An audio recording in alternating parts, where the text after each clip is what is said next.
Oh, hey, how's it going, Devontae? What's happening, man? I'm all right. How's everything Oh, going with you? pretty good, man.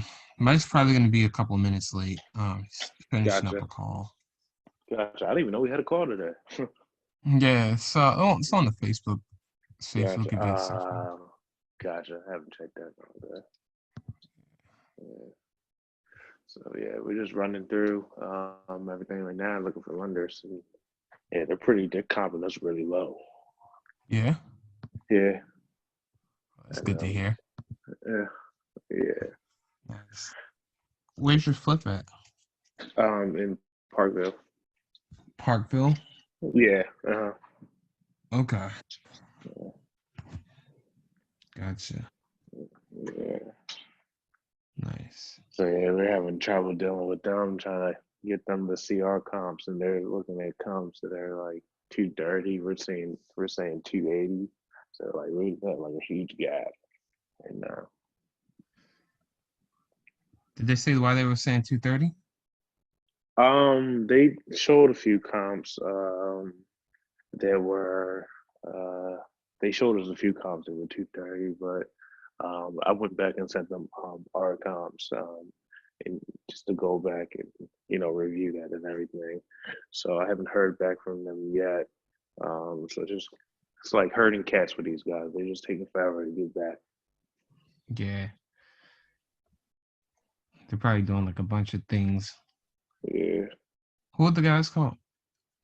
So Pimlico is one, but I won't even using them just to um what is it? Negotiate the other guys. Washington Capitals like playing the field. They're trying to see what offers I get from anybody else before they start, talking. So that's also been something. And Try is London. I haven't heard back from them. It's just I'm going to continue to follow up with them. There's a few other guys that I just need to reach back out to. Okay. And I think Hard Money Bankers is the one that Billy was working with. They got back and their comps were like in the 230s or 238 as well. So um, I don't know. I don't know if we got our comps wrong. I mean, this was one of Mike's deal. We're using based off his comps and a few other comps that we picked out that look pretty good. So I'm not sure what the disconnect is there. Hmm. But, Okay. And when do you guys do the settle? Or if you got and um, what is it? We look January 20th. okay. Yeah. So starting next year then. Okay. Yeah. Yes. Gotcha. That's pretty good. What's going on, guys? We're just waiting for Mike. He's finishing up a call right now, so he should be in pretty soon. Let me jump back into the office real quick. I'll be right back. Of course. What's going on, Steve? How's it going? Hey, what's up, Delonte? Everything's good. How about you? Good, man. Just sitting in. How's things going on your flip? Um, so chat was approved Tuesday or Wednesday. Got the dumpster in the backyard, so demo cleanup started. So we're getting there. Okay. Permits have been submitted. Um, yeah, I think that's where we are right now.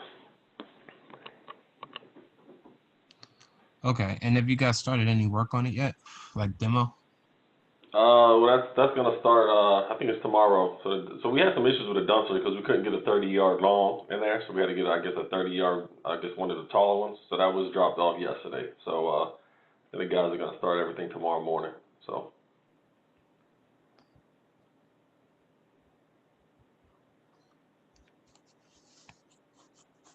Huh. Okay. Gotcha. And do you have guys in place already? For demo? Yeah. Yeah, I got that lined up. Yeah. Nice.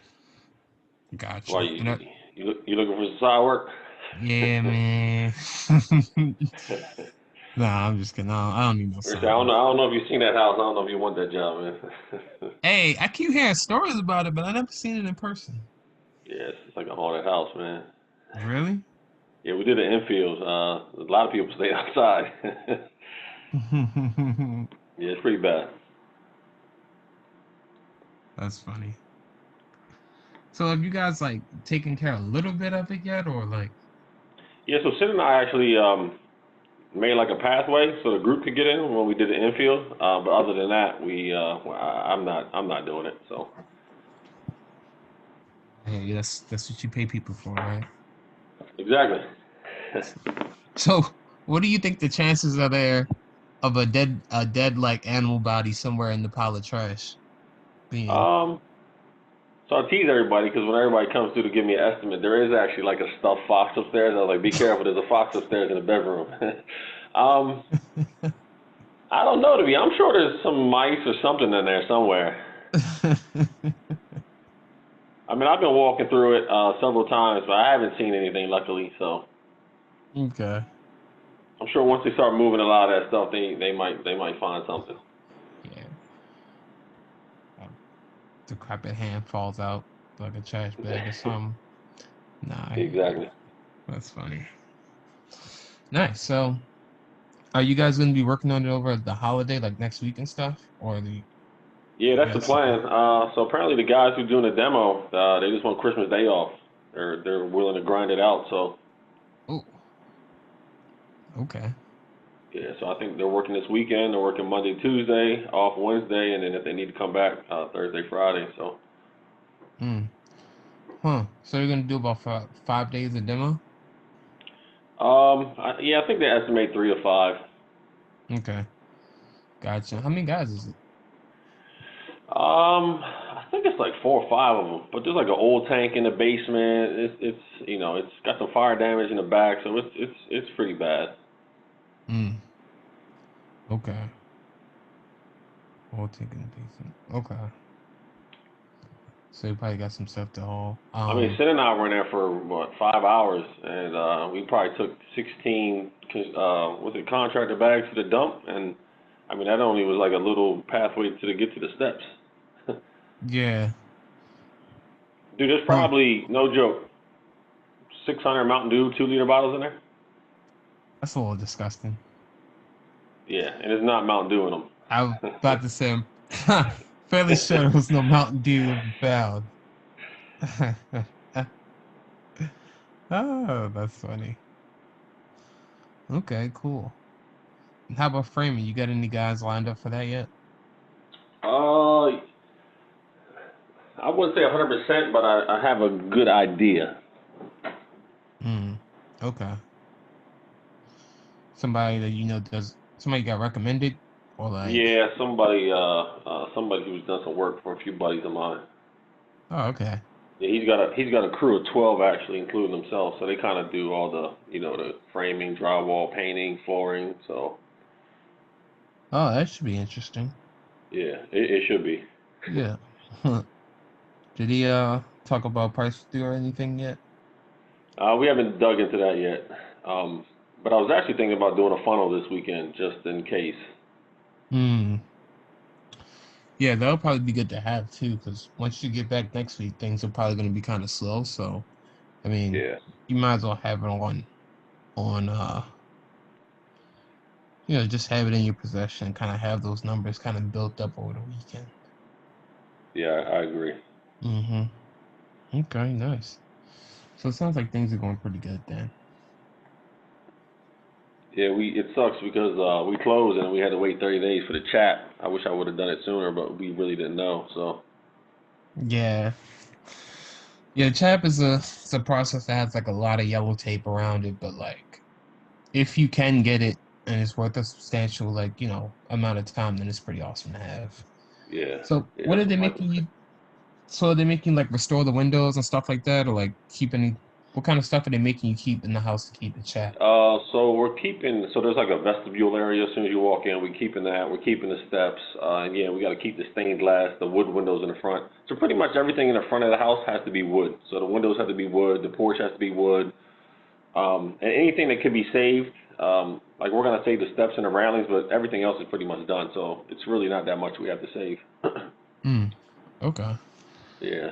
The trap credit guy was actually pretty good. He's the one who filled out the application for us, but he kind of told us what to look for. So I removed all like the 6-panel doors before he even came in there and did anything. Did some stuff that he recommended because if they see it, then they want you to keep it. So we removed a lot of things that way we didn't have to keep stuff. So Yeah, he probably told you guys like what was probably problematic to replace or repair and take that exactly, out. yeah. So he was helpful. Makes sense. Well, that's great. So you guys are definitely seeing like you guys could probably sell for more than you thought keeping the trap credit in. Yeah, because so we ran the numbers at 285, and if we sell for 285, it would save the buyer like $46,000 over 10 years. So their taxes are like really really low. So Oh wow. yeah, That's sweet. Nice. yeah. That's So I think good. it's definitely worth it. Nice, man. Well, that's good to hear. You definitely jumped in, did what you needed to do, got your deal, and now you're off to the races. Yeah. Got the green light now, so it's go time. Yeah. I mean, you excited? You about to hold, I'm excited, but I'm nervous at the same time. that's what So I it's was just about to like say. yeah. I was probably nervous, right? Yeah, I mean, if you see the house, you would probably be nervous for me too. Man, this sounds like a zombie house or something. No, I guess it was a hoarder house, and then they had fire damage, so it's just like trash everywhere, and then there's no roof in the back. So, but I feel like after we do this, I don't think there's a project that we won't be able to tackle. So it's like, fuck it, might as well go big or go home. Yeah, I hear that.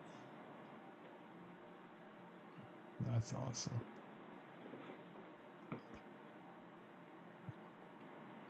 Cool, man. Well, that's good to hear. So you got a feedback. So does anyone have any questions? Just like general questions. We have a curriculum we're going to talk about today. Actually, let me see if I can pull it up for you guys so you guys kind of know what to expect. Um,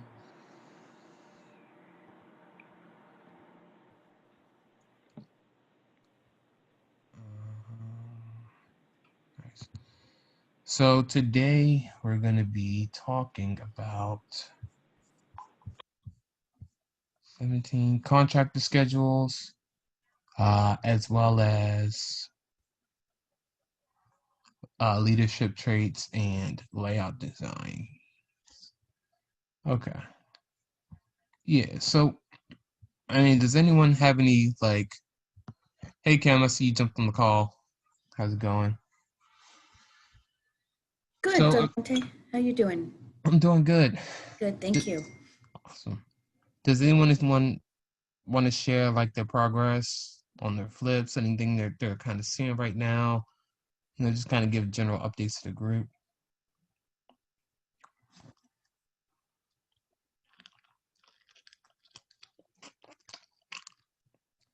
How about you, Way? How are things going for you and Jeff?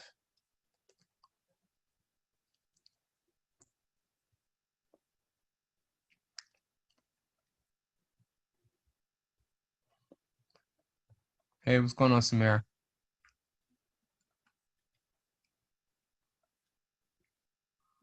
Oh,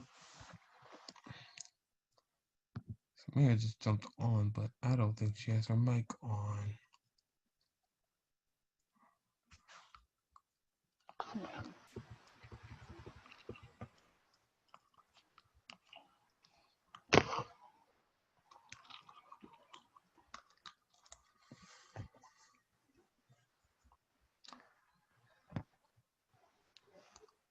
Hey, Samara, you there? Hello. Hey. Hi, this is Wei. Sorry, I didn't connect my speaker, so I was talking, but I can't hear myself. So yeah, we It's are all doing. good. We finished the final plan for our flip, and we just needed to finalize the estimate. I just want to get a chance to talk to Mike and to see if my estimate is right. So I just send him the plan and also my estimate. Oh, okay. Got it. You sent over the budget? Yeah, the budget. Okay. Gotcha. And happen to do a walkthrough as well? Yeah, I think Mike, no, we did plan together layout. Okay, gotcha. That's good. Is this a property that you guys are settling on soon, or you've already settled on it? We already bought it, so we just plan to start flip now. And, Okay. yeah, the architecture drawing gonna finish today, so we're gonna submit a permit maybe tomorrow or the day next Monday. Okay. So hopefully in 3 weeks we can get approval and then we can start it. During the time we can interview all kinds of trades people.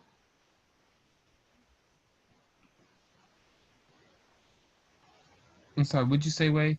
Cut out for a little bit. This is Jeff. So while we're waiting for the permit, we'll start looking at contractors and Yeah. handymen and whoever else we need. Yeah, Okay, gotcha. Got it. So you guys are gonna set up the contractor funnel and kind of get that started.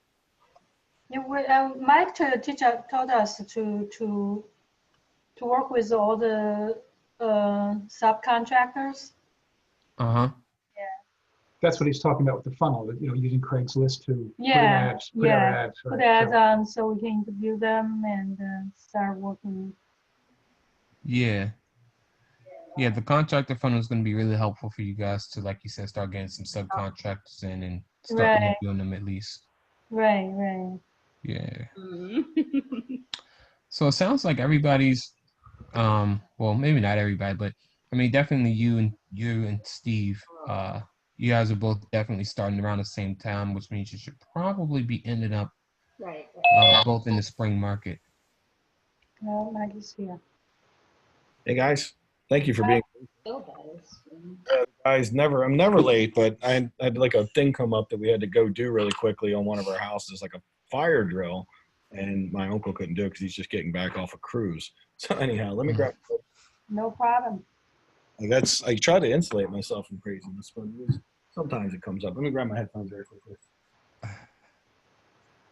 That's pretty crazy. You'll see what it would be in your bag.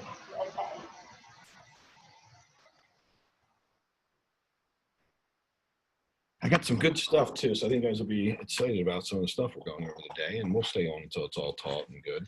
Getting questions, obviously. Yeah, they got a little bit of it. I told them a little bit about what we'd be talking about. What? Yeah, I had to spill the beans, man. I was under pressure. Dude, couldn't trust you with a secret, huh? What did you guys go over already? We were just talking about like some general stuff, just talking about where everyone was with their flips. You know, Jeff and Wei are starting to get into the contractor interviews. Good. So, you know, they're going to start the funnel, that kind of cool stuff. That's really good. That's the funnel thing's been pretty exciting. So it's been working really well for everyone. Obviously, the big part of it working the best is following it, which is, I'm always honest. It's hard for me to follow anything. I just like to do stuff and then let it mess up and then come back and follow it after I tried it a couple times my way. I probably recommend not doing that because I did that as I was learning the funnel and building it. And once we got it honed in, it was just like follow it, you know, exactly. And then we'll know if something's not working. We can kind of break into why it might not be working. But if you miss any steps, then it's always going to be, well, you didn't follow the steps. So you got to first follow the steps and then we can look at it and like tweak it in. It's the fastest path to getting anything to work well would be just to follow it with complete faith, which isn't always easy to do. So I'm today going to go ahead and I'm going to talk about, I had design on a dime, and I believe we already talked about that, but Delonte said he couldn't find the video for it. So we're going to talk about that again, but I'm actually going to start with transforming into the leader that Rockstar Contractors work for, because that's actually a really big one. And talking about that transformation is huge. And we're also going to go over layout design and a couple different things. And we have some other stuff that we'll be finishing up tomorrow. And Delonte has a lot of things we're going to be jumping into. So we'll do that tomorrow and we'll make sure we get in. So let's get started and we'll jump in right now. We'll have some Q&A soon too. And Mike, we did do the design on dime. I got that in there now, so that's all good. Oh, you got it? Cool. Yeah, I got it. We got to do layout design. So that's I got that module in. 12. I got layout design right there. Yep. See, I'm prepared. Got it. Nice. All right, man. I got that one. Thank you for the help and starting off for me. I appreciate it. No problem. Also, you want to learn some stuff, you can hang out if you want. Sounds enticing. I know. I'm telling all the stuff that I never tell to you when you're not paying attention. All right, let's see if we get that up. Cool. All right, guess something's going on weird there. Yeah, whatever. Let's see.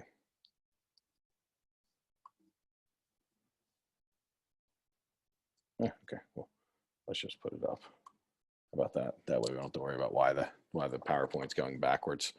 So we're going to talk about today 3 steps to transforming into a leader that rockstar contractors work for. This is a pretty interesting concept when you really think about it, you know, like that I have to transform in order to attract great people.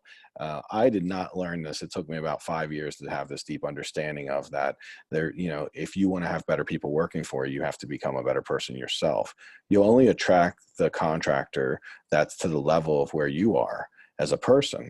And we might think we're great people and our family loves us and we're always awesome, but that doesn't always necessarily make us great leaders and, you know, and have the ability to not think about ourselves and think about others. Because most of the time we just think about us, right? We're like, oh, okay, well, you know, and we also think that if we just hire the contractor, that they'll just do it all for us. But in construction, obviously, if you want to hire great people, well, they tend to want to work with people who have a clue.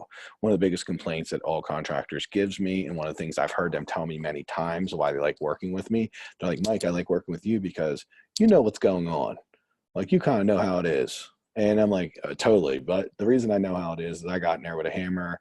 I put on my boots and, you know, try at least faked it until I made it and just try to learn some stuff. I got Home Depot books back when there wasn't YouTube, and I would read about plumbing and different stuff. And still today, I've read those books and I still don't understand plumbing. You know, other than some basic stuff, it's very complicated. And electric, geez, I realized how smart I wasn't when I started trying to learn like electric and they started talking about all the codes. But like how to install a door, how to install cabinets or do tile or flooring or paint, those things are much simpler and you can get a really good understanding of those. And you'd be surprised that once you understand those things, contractors, and they start having that conversation with you and you're very confident around it, they instantly identify you as being someone who's like an expert or someone who often knows what they know. And when someone is a subcontractor who's willing to work more affordably, well, they want to know that they're not working for someone. Now, when we know nothing, we tend to want to go to a GC because we're like, oh, well, the GC will know the things I don't know. Problem is when they know the things you don't know, well, you never really know if they're ripping you off. You don't know if they're doing it efficiently. They could come in and be like, there's this huge problem, man. And like, it's going to cost so much money. And we found it behind the wall. And you just won't know if we're telling the truth or not. It's much like when your mechanic says you need this and, you know, they found like, I think like 2020 did an investigation and mechanics were just completely ripping women off because women didn't know. And I was like thinking I probably got ripped off too because I don't know. I mean, like at least Delante's changes spark plugs, but I've never even opened up my hood. I don't actually think I even know how to open a hood up on my car. I don't know why I would ever have to open it up. I get the oil changed by someone else. So, I mean, I guess if I ever need to do that, I could YouTube it. The point is I know nothing. So I'm probably going to get ripped off by someone doing work for me, but that's not my business. So I don't really need to become a mechanic in order because most of my cars are fairly new and they don't really need a lot of work. That's one of the reasons I like having cars that aren't like 20 years old because I don't want to have to deal with mechanics because I don't know enough about it. Now, with that being said, if we're going to have a business that really revolves around being great at construction, then we do need to understand it. And I've never met anyone who was running a great business and had great contractors that they enjoyed working with, who didn't understand the numbers and didn't have a standard that they went by and weren't willing to, you know, quickly get the basics down. So when I say be an expert, you know, you can become or start to sound like an expert in just a few months. Like if you literally were just to take every one of these line items on a job and to learn about that line item as you do it. So let me give you a great example. Somebody's starting a new house and they're like, you know what, I don't know a lot, but my first step is I'm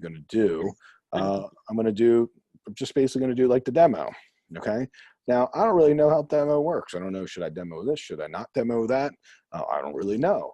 well, here's what I would recommend, obviously having a conversation with me, and then we could start talking about like, this is what the cost of demo is. You know, here's what some of my higher level students are doing is they're walking into a house and I'm telling them, okay, it's about $1,000. Go create an ad, then do a quick video where you say, hey, here's what we need to do. And they get pretty descriptive in the ad that we want to tear out the bathroom and tear out this much flooring. You know, 2 walls are going to come down that are 12 foot long each. And here's what we're looking to do. If you want more details, I have a video link that you can go watch that I put on YouTube, and call me if you think that pricing makes sense. It's working every single time when we put that out to the funnel. It works really well. The secret is, though, is that you have to start to learn a little bit about it. Now, I can promise you when it comes to like demo and it comes to all the stuff that's easier, you could literally do a deep dive into any one of those topics and learn it over a weekend or learn it over a week even. And the first time you hire it out, the first time you manage it, you're going to feel a lot more confident around it, right? So if you don't understand demo, then what you do is you dive into it. And I dive into things by watching YouTube videos, by, just learning about it in general, by talking to me, obviously coming to the group and asking questions and saying, Mike, what do you do with demo? Do you normally get rid of this? You could watch that whole video we did with Samira's house where we talked about the things we saved. That's a big part of demo, is knowing what to demo, what not to demo, right? Because contractors are really big on like, let's just tear it all out, right? It'd be easier. That's one of their famous words. Well, it's easier just to tear it all out. Well, sure, it's easier, but the question is it cheaper not to? And the answer is it's always cheaper not to. So we have to be a leader in that, because if we let them tear everything apart, then, we're going to be in a position where we have to pay a lot more money, right? We have to foot the bill for all the damage they've done. So it's really important to learn about it. So what I did strategically over my first flip was, every time I had something I didn't understand, I dove into it. I went and got a book. I talked to people. I was very curious with the contractor. Well, how does this work? Tell them, walk me through the process. If I got 2 or 3 estimates, I would do that with 2 to 3 people. And by the time I was done talking to 2 to 3 contractors, I started feeling like I understood it. There was a time, the first foundation I did, I had no clue. I have no understanding what even a foundation looks like. I've never seen anything like it. I got about 11 estimates in over like a day or two. And I really put a lot of time into this because it was a really big problem, how foundation was caving. And by the time I was done talking to those people over a couple days and, asking people questions, going on, I could go on YouTube at this time and just, go online and look it up. I started, like, at one point I almost thought I could do the foundation myself. I almost got cocky. I was like, man, I might just do this myself for like all the money they were talking about. I had estimates as high as 55K and I ended up getting it done for like 10 or 11K. Right, you're going off memory, but it was very affordable in comparing. And it ended up being one of the biggest deals. It ended up being one, sorry about that, guys. It actually ended up being, do you mind closing the door so they're not in here? Thanks. So it ended up being one of the biggest deals that I'd ever made money on, because the reality was that I got the owners to take 55K off the price, and I only cost me 10K to fix the problem. So I became an expert of foundations. I obviously can't even start to explain to you how many deals I was able to do over the years because I have an understanding of foundations. Because, I mean, wouldn't you agree that most people, when they see a really big foundation problem, they're probably going to run, right? Or they're going to say, okay, I can deal with it, but that's like 20K. But what if I look at it and know it's only 10K? Would I be more likely to win if I was making an offer 10K higher because I could get the work done cheaper? The answer is yes, obviously. It's always going to be, I'm making a higher offer, I have a better chance of winning.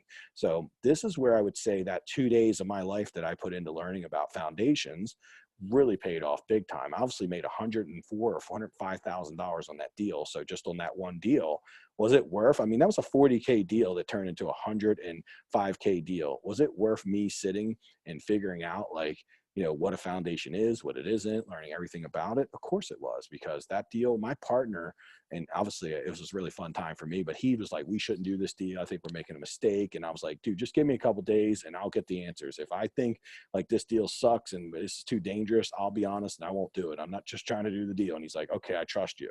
So when I came back and I was highly knowledgeable about it, my partner was willing to invest. And he's like, but I hope you understand what we're getting into. He was super nervous. And obviously it made sense that he would be nervous because it was a foundation and he didn't understand it. But I got more confident over a couple days where I was able to like really push through my fears and make a good decision. Then I got to do, the I told you so when we were cashing the 105K check, and he's like, yeah, I love you as a partner. You're the greatest guy ever. It's like, I know. Because sometimes, I put a lot of work in. I mean, I really did I was there like all day for like 2 days, and it was definitely a lot of work. But These are the kind of things that will allow you to get really smart over time. So the lesson I learned there is I became an expert on that one piece, but throughout a job, there's somewhere between 35 to 40 line items. And if you can actually learn every line item to be really fairly knowledgeable or have a basic understanding of it, in one flip, you can go from being like, I know nothing about construction, I don't know if this goes this way or that way, to being like, I have an understanding and I'm on my way to like feeling like an expert. But more importantly, most people probably think you know what you're doing. So now instantly the people look at you and they respect you and they treat you very differently, right? And that's the secret, because they think you know. Now you might actually not know a lot, right? You might just have a basic understanding, but when you have some confidence around it, it shows, and contractors talk to you differently and they give you better prices. That's just the bottom line. That is true, that if they think you know what's going on, they're going to give you a better price than if they think you don't know what's going on. Because see, if you don't know the work, then you don't know the cost, right? You don't know how to tell them sometimes when they're like, I'm at 6K. You don't know how to explain to them they should be at 3. So that's the big thing. The second piece of it, and this is going to be a huge piece for you to start coming from a place of abundance and not scarcity. So for many years, one of the bigger mistakes that I made, and I think almost everyone I know makes, this is like so common in the industry, we get like one person, we work with them, and we come from this place of scarcity because we're like, oh God, I don't want them to leave, and I don't want to go back to looking for people, and people telling me no, it's so painful when they're rejecting me, and so I'll just deal with this crap. And I did that for many years, and it worked, and I was able to make money flipping houses, but I basically was selling my soul to make that money, right? I was making my life very, very hard, very stressful. I worked a lot of hours during that time, and I was trading my time for, just for not being willing to get rid of that person. But to be honest, to be fair to myself, I was coming from scarcity, and it was a very, very normal reaction. If you got one guy and you don't feel like you got a bunch of people around you, well, you probably will come from this place of scarcity and you'll start to make bad choices, and you can't really help that. Even me today, if I get into scarcity in any way, like if I don't have enough deals, or maybe a contractor or two leaves, and I feel like I don't react as well as I would if I have enough people, right? Anything we're abundant in, we feel awesome. If we got plenty of money, we sleep well at night, right? We've got 17 girlfriends. Well, our love life's good, obviously, or kind of probably hectic, but probably not so good. But you get the point. We're not worried about a girl. We're not like, oh, I can't find a woman to date, or same way around. Like if you're a woman, you're dating a couple guys, you're going to feel great. If you're married, right, you have a wife or a husband, you feel pretty awesome. Love life's good. I have someone in this world. I'm not alone. And you're very abundant, by the way. And we want to live our life in abundance when it comes to our money, when it comes to everything we're doing. So the fastest way to get into abundance is to follow that funnel to the T and get a lot of people willing to work for the number that we put out front, being very detailed. So we're weeding out anyone who doesn't agree with us, because what we don't want to do is we don't want to just say, put an ad out that's vague and then meet with 3 to 5 people and they're all like, oh, you're crazy. That's way too low. It doesn't really put us into abundance, does it? Think about it. I know there's been Glory's dealt with that. Samir, I think almost everyone on the call probably has dealt with that. If you've done a rehab yet, where people have told you, oh, your number's too low, and it doesn't make you feel good. And it actually puts you right back into being in scarcity, because you're like, oh, no one will do the work for this price. It's hard to find people. And we start telling ourselves that story, which in the way you were doing things, that was a real story. But as soon as you have the ability to follow the contractor funnel, we create it, you start weeding people out on the phone, and you start getting qualification and buy-in on the phone before you ever meet them, then you'll only be meeting people at the house who've already agreed upon the price and pretty much have a decent understanding of what's going on, which is going to cause you to be in abundance, because the people you meet are going to give you better feedback, make you feel a lot less confrontation. So stop talking to one contractor at a time. Stop hiring one contractor at a time. Stop, as much as you can do that. Me and Delonte and Rashad, we got a demo person in at Tanya's, and I remember we got like 2 or 3 people to come in and work with us. We did this at Delonte's house, by the way, too. We had students come in and work, but even though we had like 12 students come and help do the demo, we got like 3 people to come help also, because we figured we're going to be there, so why not get a couple people on? So we got 3 people to come in and do demo with 12 students. We did that because we knew if we're going to be there for the day, why not interview some people? Why not let some people work and let's see how good they are? And guess what? We found out they weren't very good, because the guy was coming to us and saying, well, man, it's a lot more work than you said. We're working hard, man, and nothing's getting done. Meanwhile, I'm like, well, you ain't been here. Like, we seen you drop these guys off and you left for 3 hours, and both of your guys were upstairs sleeping on the floor. When Delonte were like, well, what's going on? Why is nothing coming from the upstairs? And they were up there laying on the floor sleeping. So, but if we would have not known that, right? If we'd have not known that, we'd have definitely come from a very different place. And because we had multiple people and we already had other people from the funnel, we were like, cool, man. And we let them go. We fired them. And it was super easy to make that choice because we knew that we could hire someone who wasn't going to sleep on the floor. It's really easy to make that choice. I mean, we didn't even blink an eye when we made it. And it's that would Mike, when I was my first year or two, and, you know, that version of me would have probably been a little more willing to try to stick with them. Like, come on, man, you know, you don't sleep. You can work harder. I know you can do better. But it was because I was really desperate for them to do the work for me, and we're not anymore. And it was easier to find people 7 or 8 years ago than it is now. But when you're using the funnel to do the heavy lifting for you, then it's super easy now, right? So this is a huge one. Right? It's really easy, but you've got to follow the funnel step by step. You have to put out the right ad. You got to be specific. You've got to weed the people on the phone. You got to go weed the applications first and then weed them on the phone. And then you got to be really like very strategic about who you get in your car and go and meet. You know, you should be fully convinced if you meet 3 to 5 people out at your house that one of those people 100% will do the job. And if not 2 to 3, what would be an amazing situation, a situation we often find ourselves in when we follow this system would be a situation of 2 or 3 people who do the job. And then we could actually start rating them on not whether they're willing to do the job for the price, but if we think they could do the job, whether they would do a good job, whether they show up on time, whether their quality of work is good, you know, whether we communicate with them well, right? That would be amazing to get to the point where we're actually, you know, judging people based on that. Because see, if you only got one person and you're just like hoping they'll actually do it for your price, that should never be the reason you hire them, right? It should be that you not only know they'll do it for the price, but you also think they're qualified and they're competent. Like Nikki actually had someone she hired with painters, and she got it done for her price, but it ended up being the guy didn't do the work. He did the work well, but he didn't do it efficiently, so it took him too long and he didn't make any money. Said he even might have lost money, and not uncommon because he was doing everything wrong. So he was a yes to do it, but he wasn't a great fit. And now she learned that, right? She understands now, like, as I've talked about this in the past, that if someone is rolling a house versus spraying, it's going to take them way longer. So this is the stuff that we learn when we're starting to learn these different little line items. So this is the fastest way for you to become an awesome person that people want to work with. So, and it's always really good too to get a bunch of contractors in the house, get them fighting over the job, get them, you know, if you get the right people in and you're finding the right people, and you're letting the advertisement and the funnel do the heavy lifting of weeding out the 9 out of 10 people who don't want to work for you, then you're going to quickly find that you can get some cool results, right? So that's the secret. But do not go through the hell that it is to meet people and them just constantly berate you and tell you you're crazy and only a drug addict will do it. Man, you're nuts. It'll never work that cheap. So that's why we never fall for, oh, I have to meet you at the house and I can give you a price. We're just like, hey, how about I just send you a video and I already have a pretty detailed description. Does that price sound like it works? I mean, have you done other houses for that price? Have you worked with other people like me who charge around that price? And if the answer is no to any of those things, we're like, all right, cool, man. Well, let me get back with you, which means in our code that like probably not going to get back with you because I've got 35 other people who put applications in. And of those 35 people, there's 100% going to be a handful of people that clearly will work for the numbers that we want them to work for. So this is a big, like little small detail, but it makes a huge difference.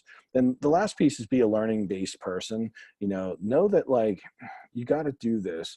And you got to stay very learning based, and you want to be able to make sure that you can, you know, get the contractors to fight over the jobs. But as you're being learning based, you got to know that you can do this regardless of your construction experience. Because when you're kind of coming in like, well, I don't know that, I'm not good with this, and you're using that kind of language, there's nothing in construction that's like, you know, nuclear physics. There's absolutely nothing. I would say one of the most complicated things is electric, but you could learn the basics of electric pretty quickly. You could learn how to identify very quickly that, okay, that's not right. We teach that. We do the in-field training. We have some stuff we'll be teaching in the contractor code where we actually walk you through some of the basics that you want to know. And if you just know the basics, you'll be able to identify whether someone looks like they're doing the work right or they're not. And that's a big one. And then dive in and make it happen, right? I mean, it's super big. Just like start doing it and stop worrying about like, what if I make a mistake?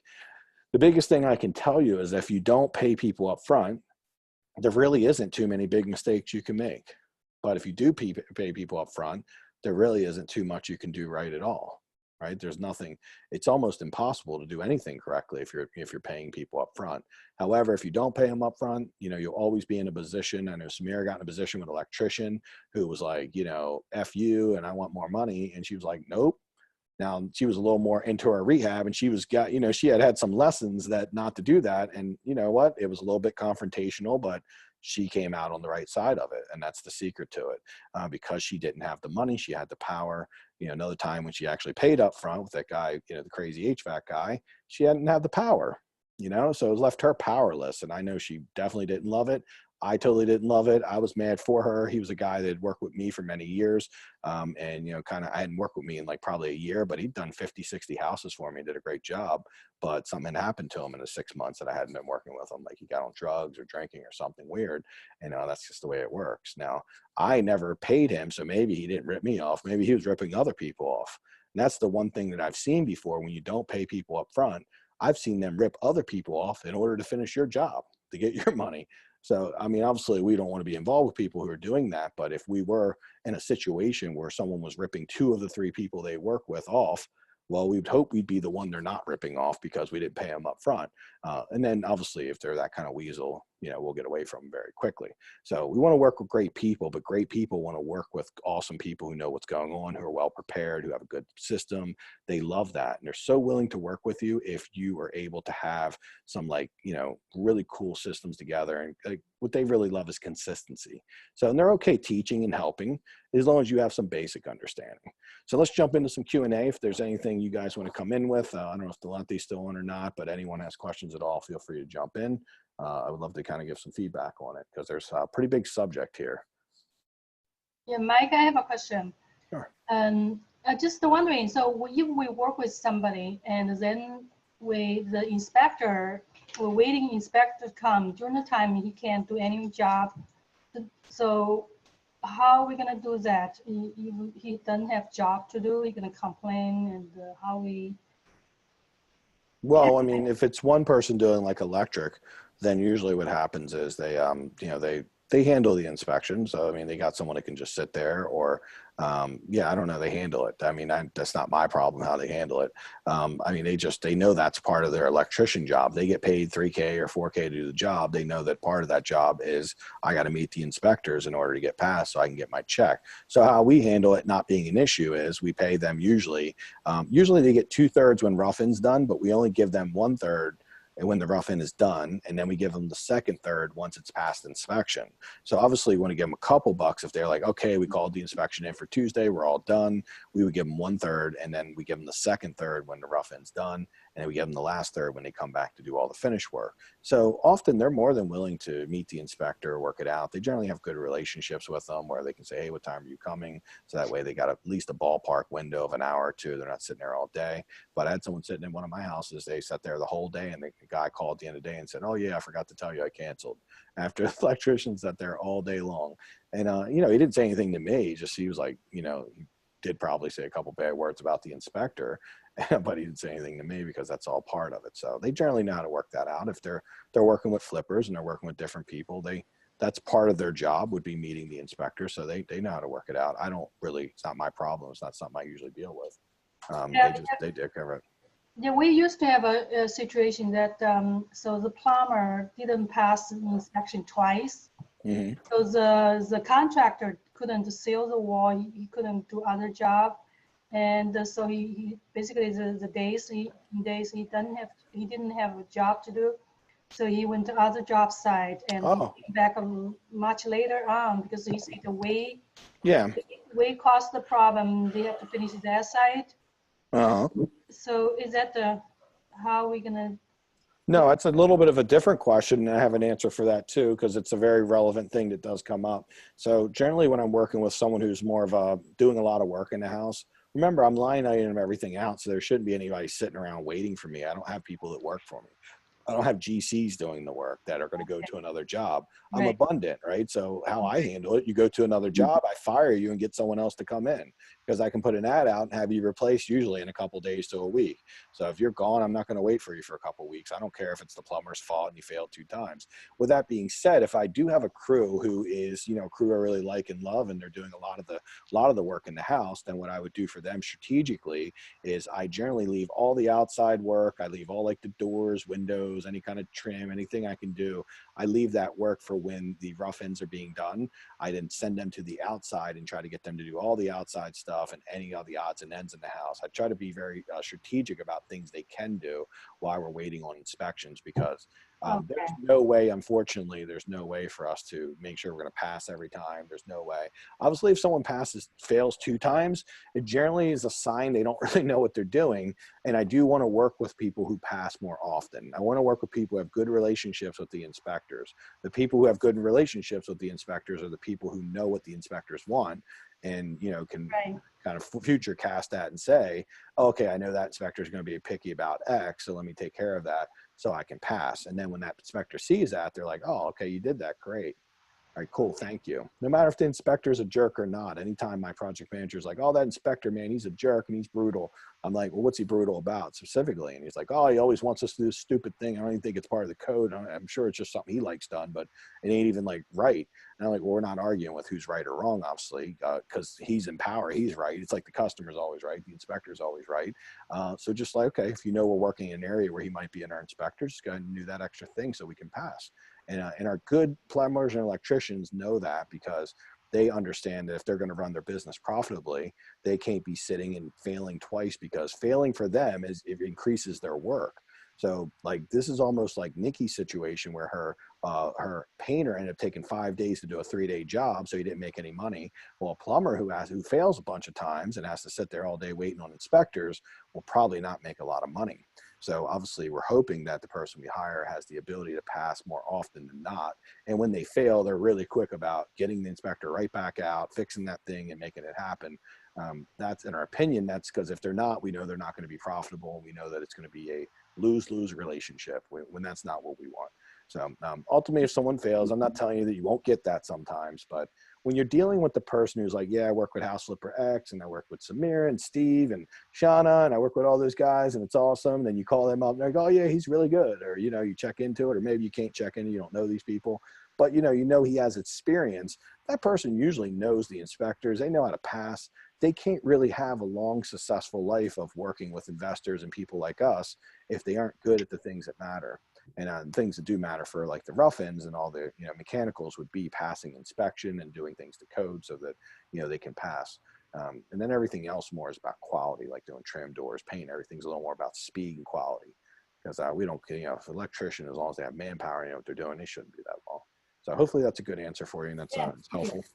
Very good. Anyone else have any questions?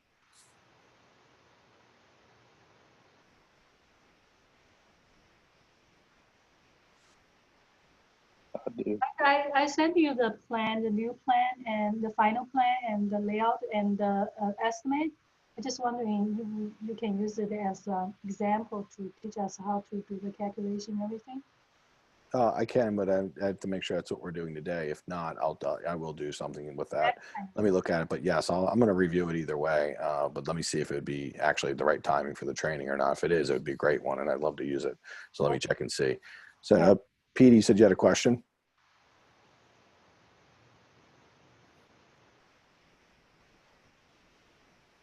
Yeah, 1 second.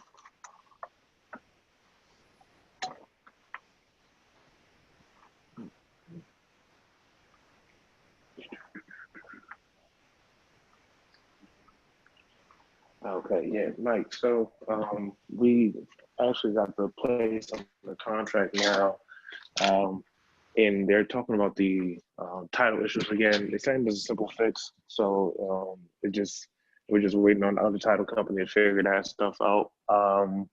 But going through dealing with the lenders, I mean, they're coming in with our comps like way low, like 40,000 below our ARV. Well, did you give them the comps? Did you actually give them saying, hey, this is our comps? Did you give them the comps for the house? So I, yeah, I sent one of them the comps, and I'm going to send the other one. I think so. Pimlico reached out, and I was only entertaining them to see if I give an offer to give to Washington Capital. Mm-hmm. And they came in pretty low on the comps. Washington Capital, they like playing the field to see what everybody else offers before they, come better with their terms. So it's like a kind of like a herding cats kind of game right now. Hard money bankers.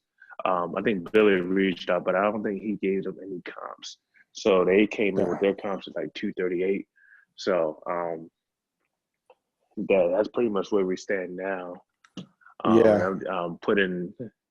Oh, go ahead. It's in the county. Do they know it's in the county? Because that's like a crazy low number for the county. We're selling stuff like, I'll just give you an example. I got one I just sold, exact same house in the city and got 248 for it in the city. It's not even in the county. And it's not probably a mile from that, but it's a mile into the city. So I don't know. I mean, obviously, I think you need to talk to them about the comps. Their comps I gave you are legitimate comps that are on, right. I mean, within a block or two. I don't even need to pull comps that are much farther than that. They're similar. Right. One I thought was even on the same street, which is highly important. Like, it's hard to take a house that's on the same street and be like, okay, we're going to ignore that one. And we're going to go and pull the 238 comps. It's in a different part of Parkville.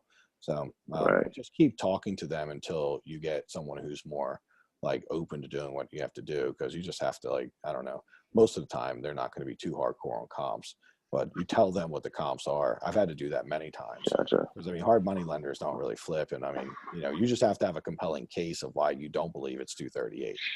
Because 238 is that's not a fair number in the county. I mean, that don't even make any sense at all. Right. And I think the weird part about it is it's listed in the city as well. So it's like, it's weird. It's a county house, but a very small part of it's in the city, but it's a county. You get to go to schools. It has all the benefits of county. So the main thing whenever you go from city to county would be where you go to schools. Exactly. So if you're going to schools, then that's always like the big part. It is open. I made sure I checked that it was good for the schools in the county, because otherwise I would have been making a city offer on it. But the comps are probably higher in the city. They're probably like 235 to 240 is probably the number if it was city. Maybe 245 even. But when you get into county, I've sold multiple houses that were not far from that. And I got 270 for the last one, 275, 280, 265, all in that ballpark.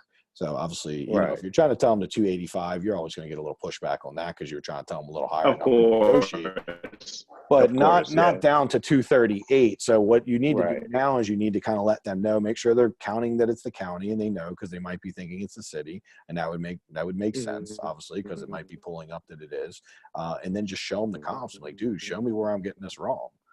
And then keep shopping, obviously, because you're just starting to shop, keep shopping, and just till you find someone. There's going to be someone who doesn't know the comps, and there's going to be many people who are like crazy low on the comps. I've had people, like I told you about Sabrina's house. They comped it at 219. We sold it for 265. Like, that's not even close.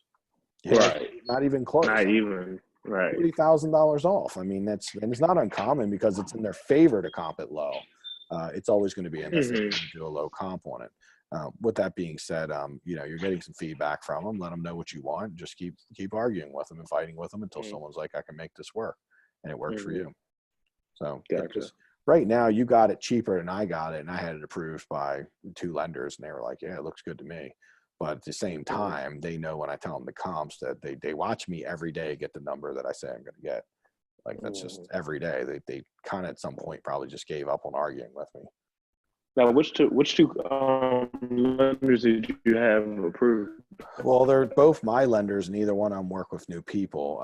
The one does, and I might be able to refer you to him, but the other does not. He's not taking any. Do you remember? Clients. Well, you wouldn't know him. He's like a private lender, so he's not something like a company or anything. I'd have to give you his number and refer you to him, and I will if you'd like. And he might work with you, he might not. It'd be worth talking to him since you're talking to a lot of people. But he was actually going to lend on the deal for me, so he probably would be open to doing something with you because he had already he's seen it, underwritten it with me, and he knows. He also would know too if I say the number's that number. He knows, like Mike's usually always right, and you tell him you're working with me. So I have talked to him a little bit about it. He said, yeah, you can send some students. He's like, I'm not doing what I do for them, for you, or you for them. And I'm like, well, just take care of them and treat them fairly. But he did tell me he would, he often does give, like, he does give the good low number though. So he could probably give you a good price.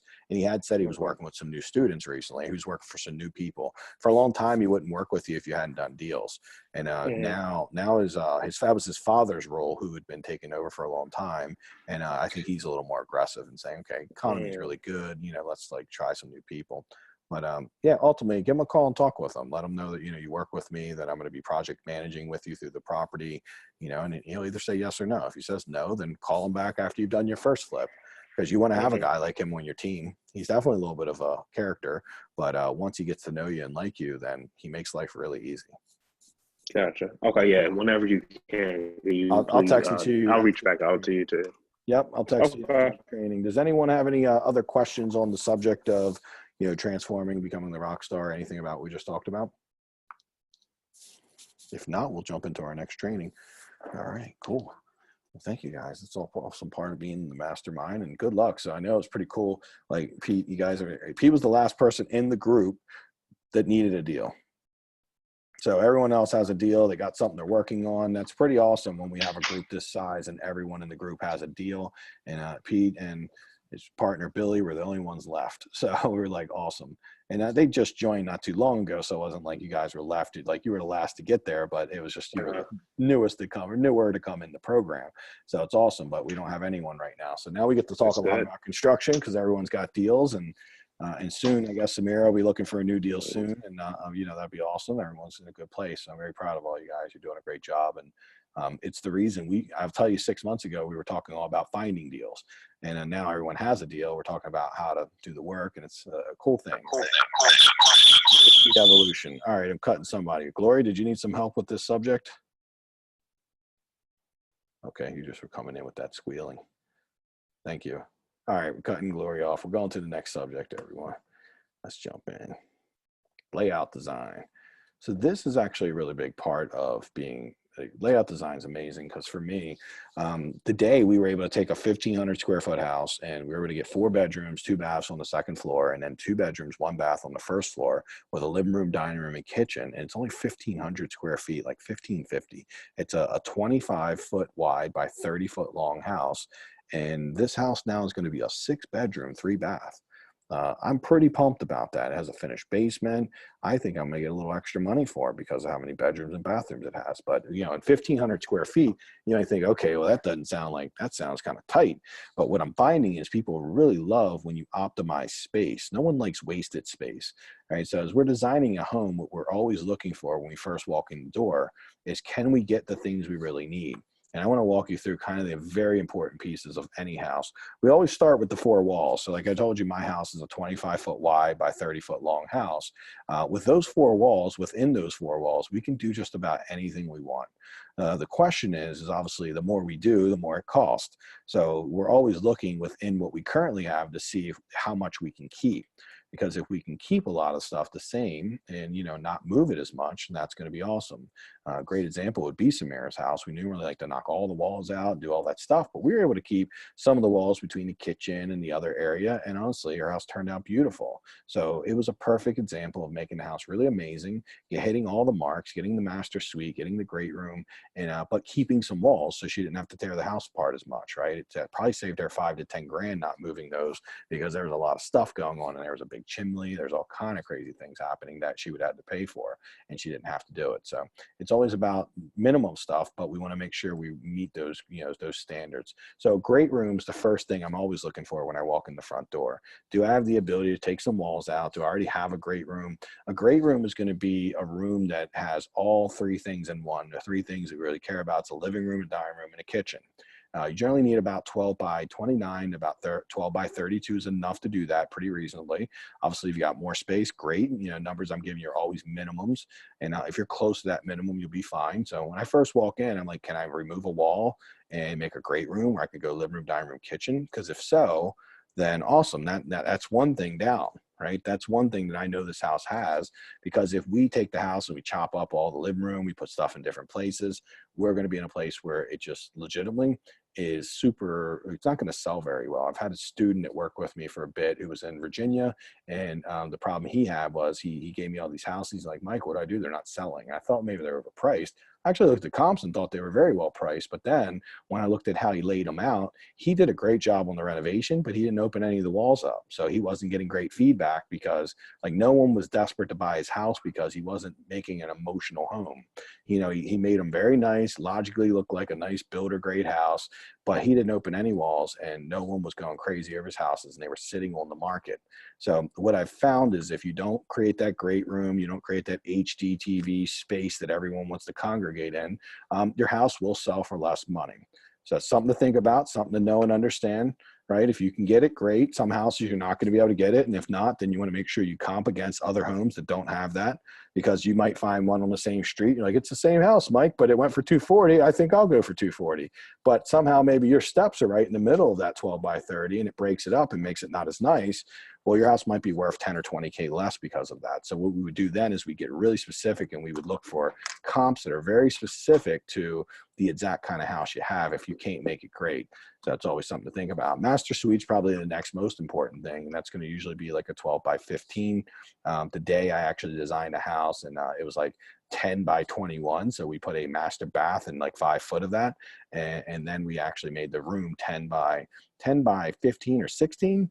Roughly maybe 15 and a half. So it's not quite the 12 by 15, but you know, I figured ceilings were a little higher. I figured I could sneak it in. Remember, 12 by 15 is a standard we want to try to reach, but if we get 11 by 14, we probably can squeeze that by, you know, just depending, you know, where we are and what's going on.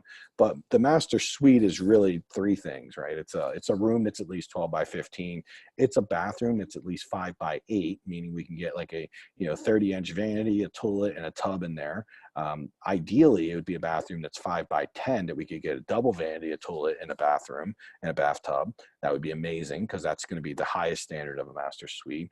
Now, obviously, if you're in a really expensive price point, you might be talking like individual shower and tub, and it might be much bigger than this.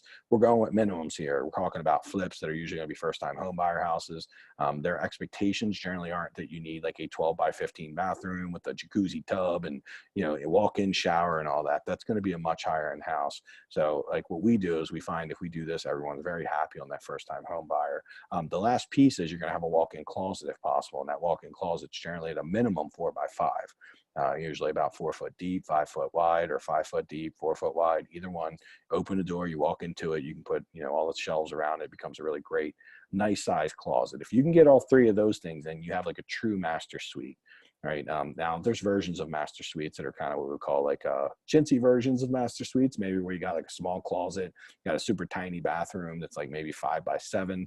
It's a master suite, but in the heart of everything, it's not something that's going to wow people, right? You're definitely going to lose a little bit of that wow factor. I put in their bedrooms 8 by 10. So 8 by 10 is an absolute minimum. Anything under that I think is illegal. I think prison cells are like 8 by 9 or 8 by 7. So like anything under 8 by 10, you're starting to get in the prison cell range. And, you know, we don't want to sell a house where they feel like their kids are in the penitentiary, right? We don't get them used to like thinking, oh, it's just like to be in jail. We don't want that. So 8 by 10 is a very small room. It's not very big, but it is like a minimum. So if you had, say, a master suite that was 12 by 15, and then you had another bedroom that was like 12 by 10, and then you had a third bedroom that was 8 by 10, that would tend to be acceptable because, you know, those extra bedrooms aren't expected to be that big. Now, you know, it usually is a balance of something like that, where you have like a big room for the person who owns the house and pays the bills. You have a little smaller room for the kid, maybe the teenager, and then you have even smaller room for someone else. But if you have a bunch of rooms that are 8 by 10, that might get some complaints. So ideally, we don't want every room. That 8 by 10 is a true minimum. I truly would not go under that. I have a few times that 8 by 9, 8 by 8, but that would usually be on like a third bedroom. It would not be like, you know, I wouldn't have all the bedrooms that size, because now you're getting into some really, really low standards. You know, things, we need them to be bigger than that. And then finished basement. If we can get the great room, we get the master suite, we get 3 bedrooms, 2 baths as a minimum, we get a finished basement in there. I've never seen a house not sell. And if we can get the 4-3, even better, because 4-3 really accommodates everyone. This house that I'm getting ready to do, the one I just told you about, that's actually going to be a 6-3 with a finished basement. So it's even better. Now I don't need 6 bedrooms, but I have it and I have the room to make it. So I was like, why have dead space? Why not have 6 bedrooms? There might be someone out there who's like, I love the fact that it has 6 bedrooms. Maybe not. I put 3.2 minimum, but I really love and I aspire to get everything to a 4.2. When I say 4.2, it's usually 3.2 above grade and 1.1 in the basement. So maybe that one bedroom is not legal in the basement, but it's still a usable bedroom. So I do call it a bedroom. When I'm listing the properties, I call it a bedroom, whether it's legal or not, because it's, you know, if there's a room that has a closet and has a door and it looks like a bedroom, well, I'm going to call it a bedroom, right? I'm not trying to go what's on technically on paper. I know people are going to look at that and say, cool, I can use that as my art studio. I could put my friend down there if they visit from out of town. You know, we can use it for an office, use it for a lot of different things, right? It's usable space is the key, right? We never want to get too caught up on like, well, that would not be legal. Like, well, people don't care if it's legal. They care if it actually exists, right? Because not having it and saying, oh, well, I didn't put a bedroom down here because it's not legal. They're gonna like, but we need it. No, we don't care if it's legal. Like, what's the permit people going to come bust me? Like, they're not, by the way. So we would make that room like that. And we would call it like, if you guys seen George, I know most of you were at George when we did our infield training, when we were out there doing the inspections, you seen there was one room in the basement. It was about a 10 by 12. It didn't have egress and it wasn't legal, but I still put it on the listing and no one said anything as a 4th bedroom. And everyone said, nope, I never got one complaint. So that's pretty cool. So not everything has to be perfect. Now, ideally above grade, we want things to meet the standards, but below grade, these are like bonus rooms. We call them bedrooms, but they're more like bonus rooms. So on layout, any questions in general? And that's kind of the big standards of what you want to be able to create. Obviously, there's some training where we show you exactly how to go through and do on graph paper. You know, we dive into the graph paper and everything you're going to do. With that training, you can start just learning how to just build things out in 1x1 squares. So like you can just walk in, get the design done and knock it out and you're good to go. And that's how we quickly assess whether a house can be, you know, can have all the things we need, which is really important. Hey, Mike. Hey. You mentioned the bathroom and the master. What was that size you said? I actually missed it. It's 5x8 is a minimum, and then 5x10 is ideal. Like I think you had the 5x8, you couldn't get to a 5x10 because you were in like a row home. Right. Okay. Which is pretty normal for a row home, by the way. So it's pretty normal for that. Like we do a lot of single families, and we've been able to like find a way to get the 5x10 in, which can get us the difference in the 5x8 and a 5x10 is on a 5x8. We can get a double vanity in, and on a 5x10 we can get a double vanity. A 5x8 we can get like a 30-inch vanity. So a lot of people love the double vanity. It's like one of their wish list items. Like, oh, I wish we had a double vanity so we don't have to fight over the sink. You know, thanks, Mike. Men are from Mars, women are from Venus. They don't like when you got your beard shavings in their sink bowl. They just like, you know, keep your stuff to that side. Stay away from me. Any other questions about layout, anything, you know, questions in general?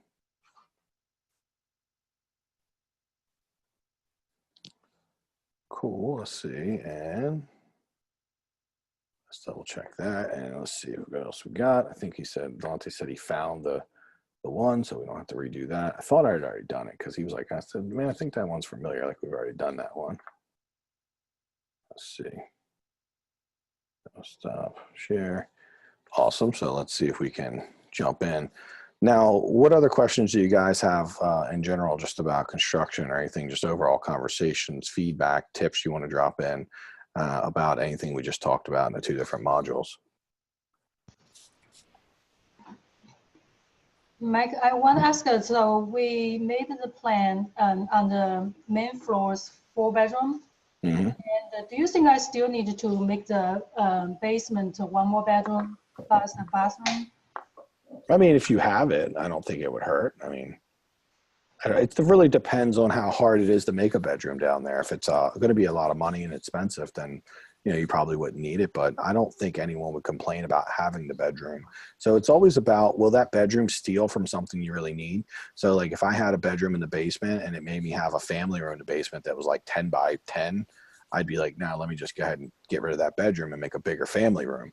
But if I already have a family room that's 12 by 19 or something, and it's a very standard size for a family room in the basement, and then I got this extra space over there that nothing's being done with, I totally probably just go ahead and throw the 5th.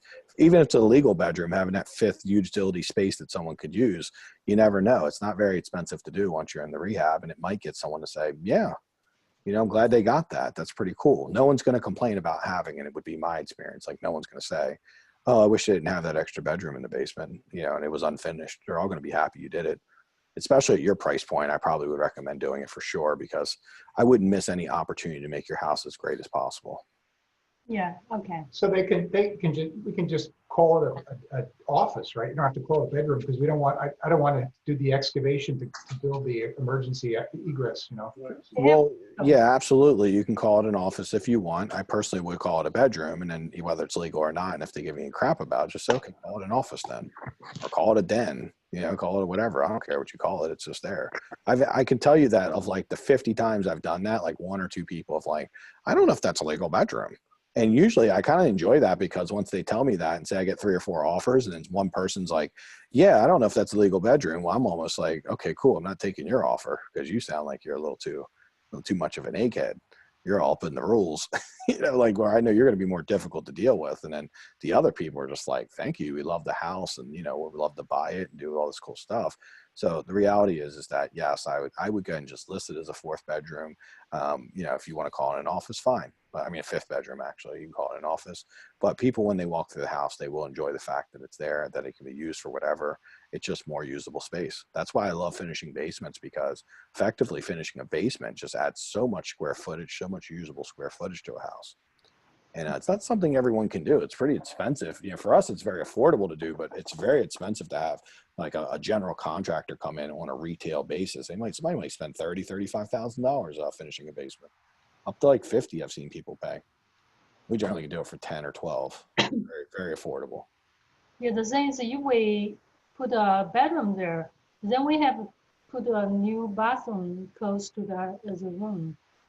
I don't know how much that's going to cost for the bathroom. It's especially in the basement. Well, you have don't you have a 3rd bathroom anyhow going down there? Yeah, there's a powder room. It's kind of far from. It's more close to the. It's as far away from the bedroom area as you can get, and it's a small, very small little, just a tiny sink and toilet. Yeah, I mean, I would take the tiny sink and toilet and turn it into a full bedroom either way, a full bathroom either way, because it's not very expensive to do so. And I wouldn't care that it's far away. That's not really, and no one really cares about that in the basement, because there's a pretty decent chance no one's going to be actually staying in that room.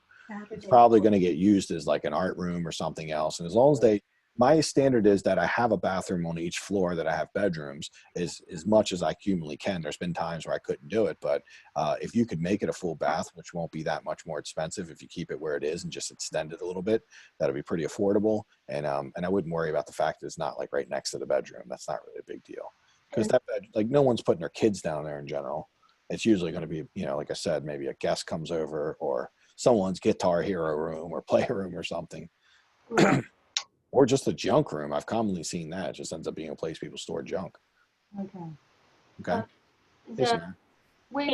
sorry. Go ahead, Wade. We was finishing up. Let me jump right back. Sorry, Samira. Wade, did you have a question? Yes, we just to say usually we convert that to a 4 bathroom. The problem is there's furnace stick there, so make it very, very weird. And so I got the AC guy come. He said it's gonna be very expensive to relocate the furnace, because they're gonna lay down the pipe, everything. The chimney. Yeah, it's expensive. Well, let me see the drawing, and I'll work on it for you, and I'll try to break through it with you a little bit and see if I can give you some advice, and then we'll go straight to not asking people anymore. You know, because anytime you ask like, hey, what would it cost to do this? It's going to be very expensive. There's your answer. I can tell you it'll be every time. You got to go to like, hey, it's no, you know, but there's usually a solution. Okay. So we'll work on the solution. I'm going to go to Samira next, and then Nancy and Jim, if you have a question, I'll come to you next after that. Samira, do you have a question? Yes. Question is, I know for my house, I had 4 bathrooms. At any given point, should we be concerned about, like, I guess the size of the water heater or anything like that as we're adding more bathrooms and stuff? Yeah, I mean, certainly you need a bigger water heater when you're getting into 4 bathrooms, but that's the standard. I think usually people do like a 40-gallon water heater, and that's usually good for like 3 to 4 bathrooms if you don't have a big jacuzzi tub. So you got a big jacuzzi tub. In my house, I had to be cool, so I put a big jacuzzi tub. I actually put a tankless water heater in because in my old house I had a jacuzzi tub, and at one time a year I used it, which was barely ever.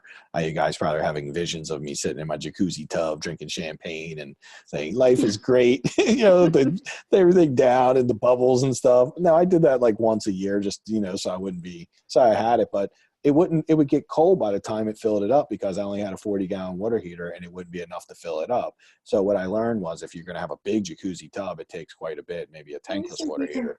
The difference in price of a tankless water heater versus a regular one is the tankless is about $1,000 and a regular water heater is about $400 or $500. So it's maybe another $500 or $600. But if you're going a little higher end, you're going nice, you could spend that extra few dollars. If you got 4 bathrooms in a house like yours, but you didn't have any jacuzzi tubs or anything, nothing too crazy, maybe like a 60-gallon water heater would be good, but if you only got 40 and they didn't say anything, don't worry about it. Right. So Yeah. if it's already there, but if you're buying it, I'd probably buy the right size to fit if you were actually replacing it. Right. Exactly. That's what I was curious about. Yeah. And you added an extra bathroom too. So that might've been the point of needing kind of going from 40 to 60. Right. But either way, you're all good. I mean, Yeah. sometimes the inspector will catch that and say, hey, you need a little bigger water heater. Right. Right. But it's almost like who's going to be like, how many people are going to be taking showers at one time? Right. Like if it was 40 gallons would be enough. Now, if you got 4 people taking showers all at once, okay, you're gonna need a bigger water heater for that. But that's, it's a very unusual situation. Okay. Okay, Thanks. you're welcome. Nancy and Jim, did you have a question?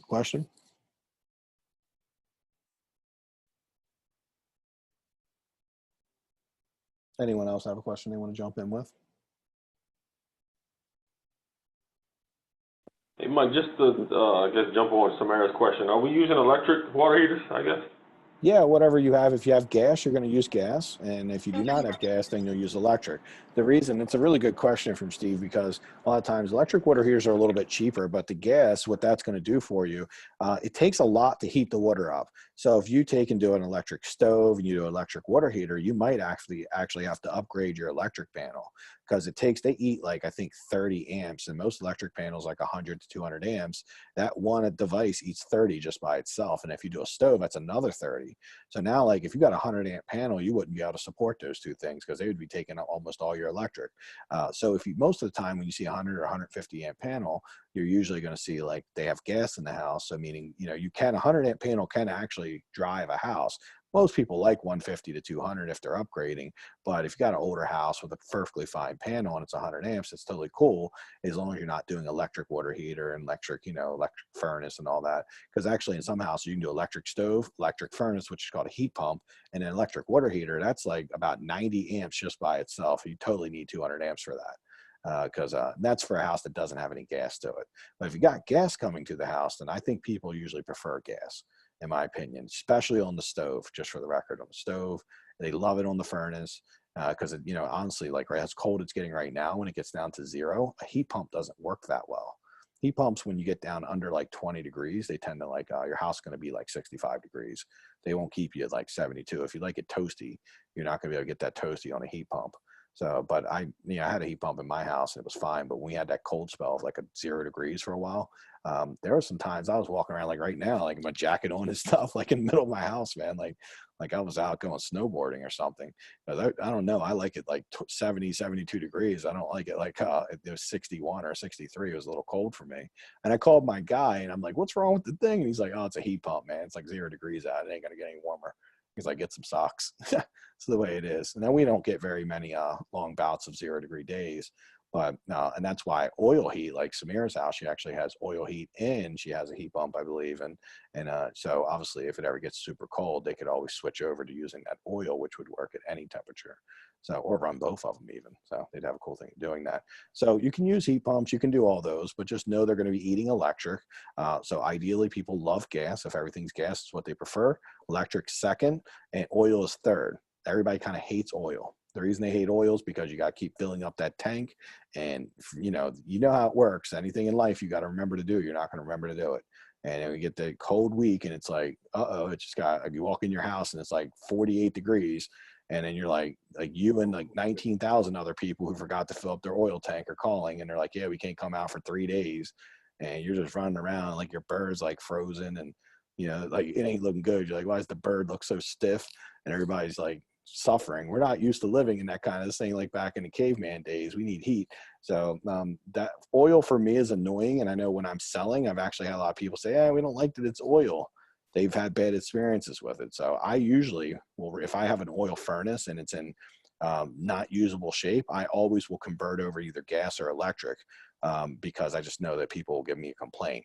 Now, if I got a great working oil furnace there, then I'm totally going to leave it. Obviously, I'm not converting it just because I know a couple people might dislike it, but I will absolutely, if I have an opportunity to swap out, I would make that swap because I've gotten some feedback, right? And I personally have had some bouts with frozen houses, like, because I was like, I don't have any oil? What? Someone didn't just miraculously just come fill it up for me? I thought that's how it worked. Called the company. They're like, yeah, you never called us. What do you think? We're just going to come out and do it for you? I was like, maybe. I don't know. I used to just being done for me. I like automated heating for my house. I don't want to have to call people every. How do you even know?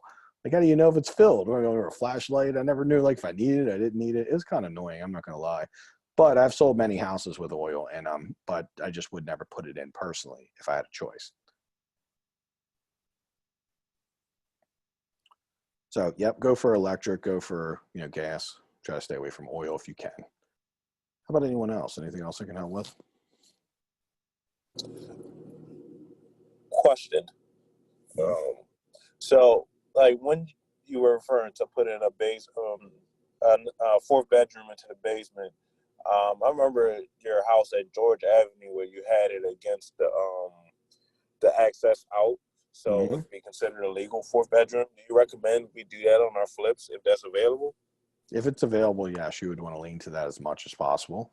Obviously, you got a nice door going out of it, then you have legal egress, and it's a cheap way because it's already there. So you don't have to dig out any windows or do anything crazy. So yeah, if you can design around that and make that work, for sure. If you can't, then I would, do your best. I've had times where I couldn't make it work. It just would have required me moving too much stuff or doing too much crazy things that would have ran the price up. But I do look for that as the first option. Okay.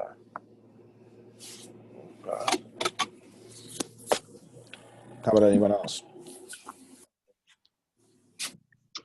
Hey, Mike, it's Nancy and Jim. We switched from phone to computer. We got our email going out to the Baltimore RIA for our wholesale open house. We switched it to Monday just because trying to hold it Friday was too much for the seller, but they've agreed to do it on Monday. So that's looking good. And we also have an interested buyer for Powhatan Beach Road, so. That's really good. Yeah, you just got the price down, so hopefully it'll come through. Your wholesale deal, the advice I would give you, today's Thursday, you got until Monday.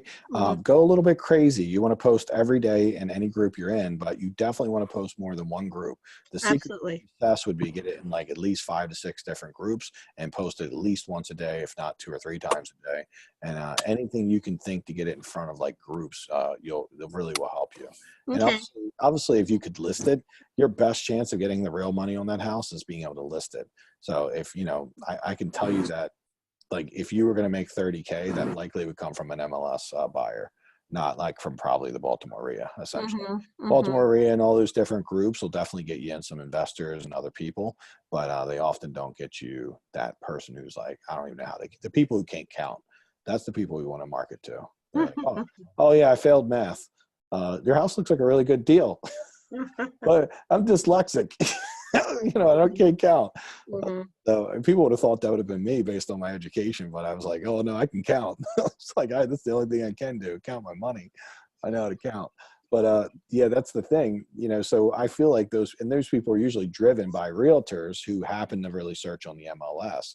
So what you're doing is you're introducing yourself to what I would say from a really wholesale group that you're getting there to more of a retail investor.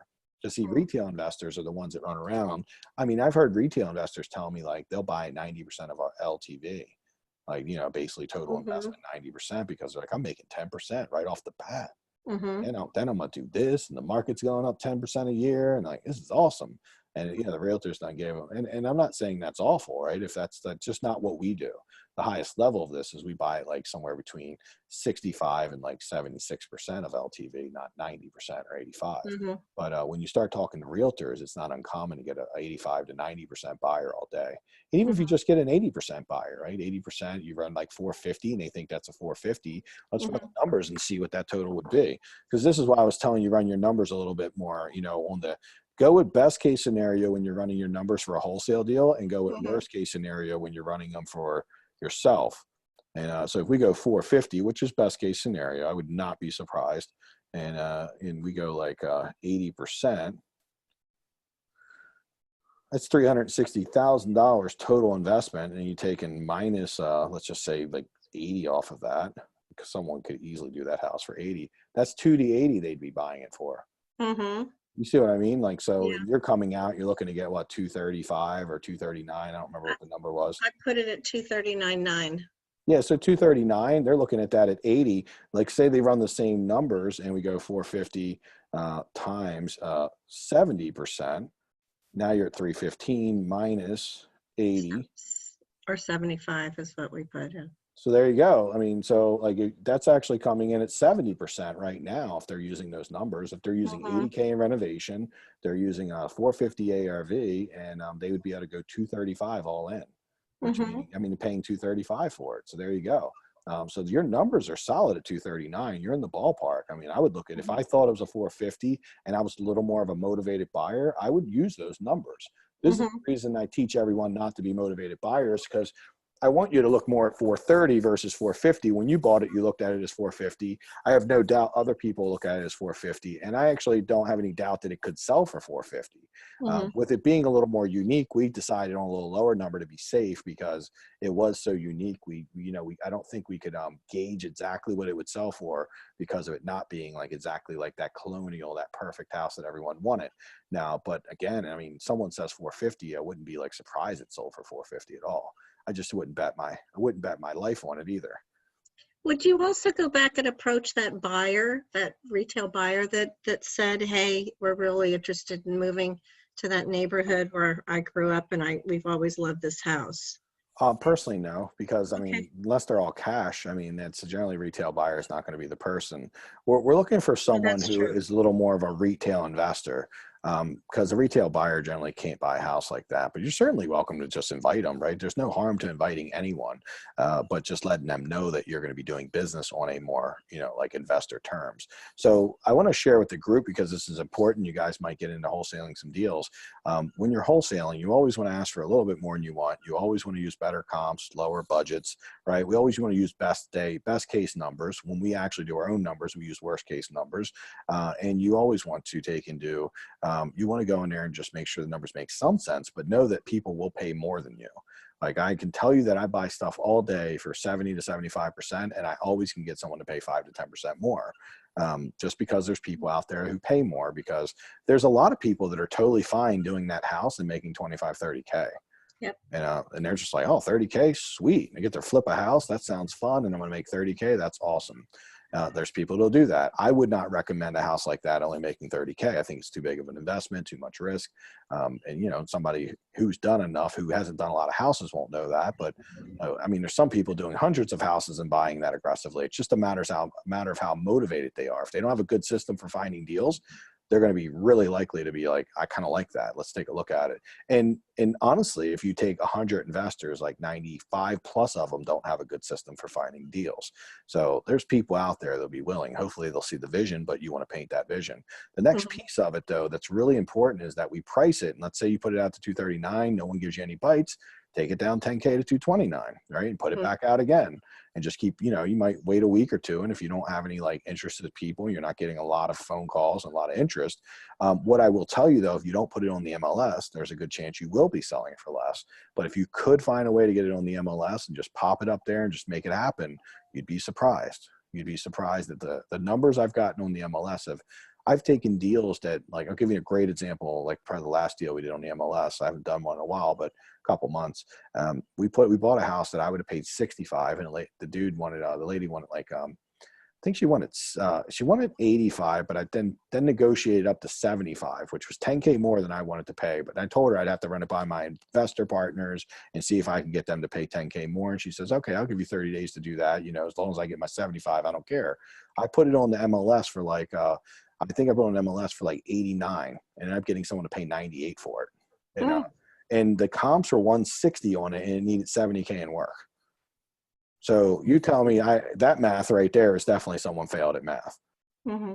Now, the thing is the comps across the street were 220. So I think they were using the across the street comps, the one with the nice little community garden. They weren't using the comps we had like a Mexican junkyard in the back of ours, and there was a community garden on the other side of the street. So they looked like the same house, but the one with the community garden had all these people like, you know, doing yoga, and it was like pretty cool over there. It looked like somewhere you'd want to live.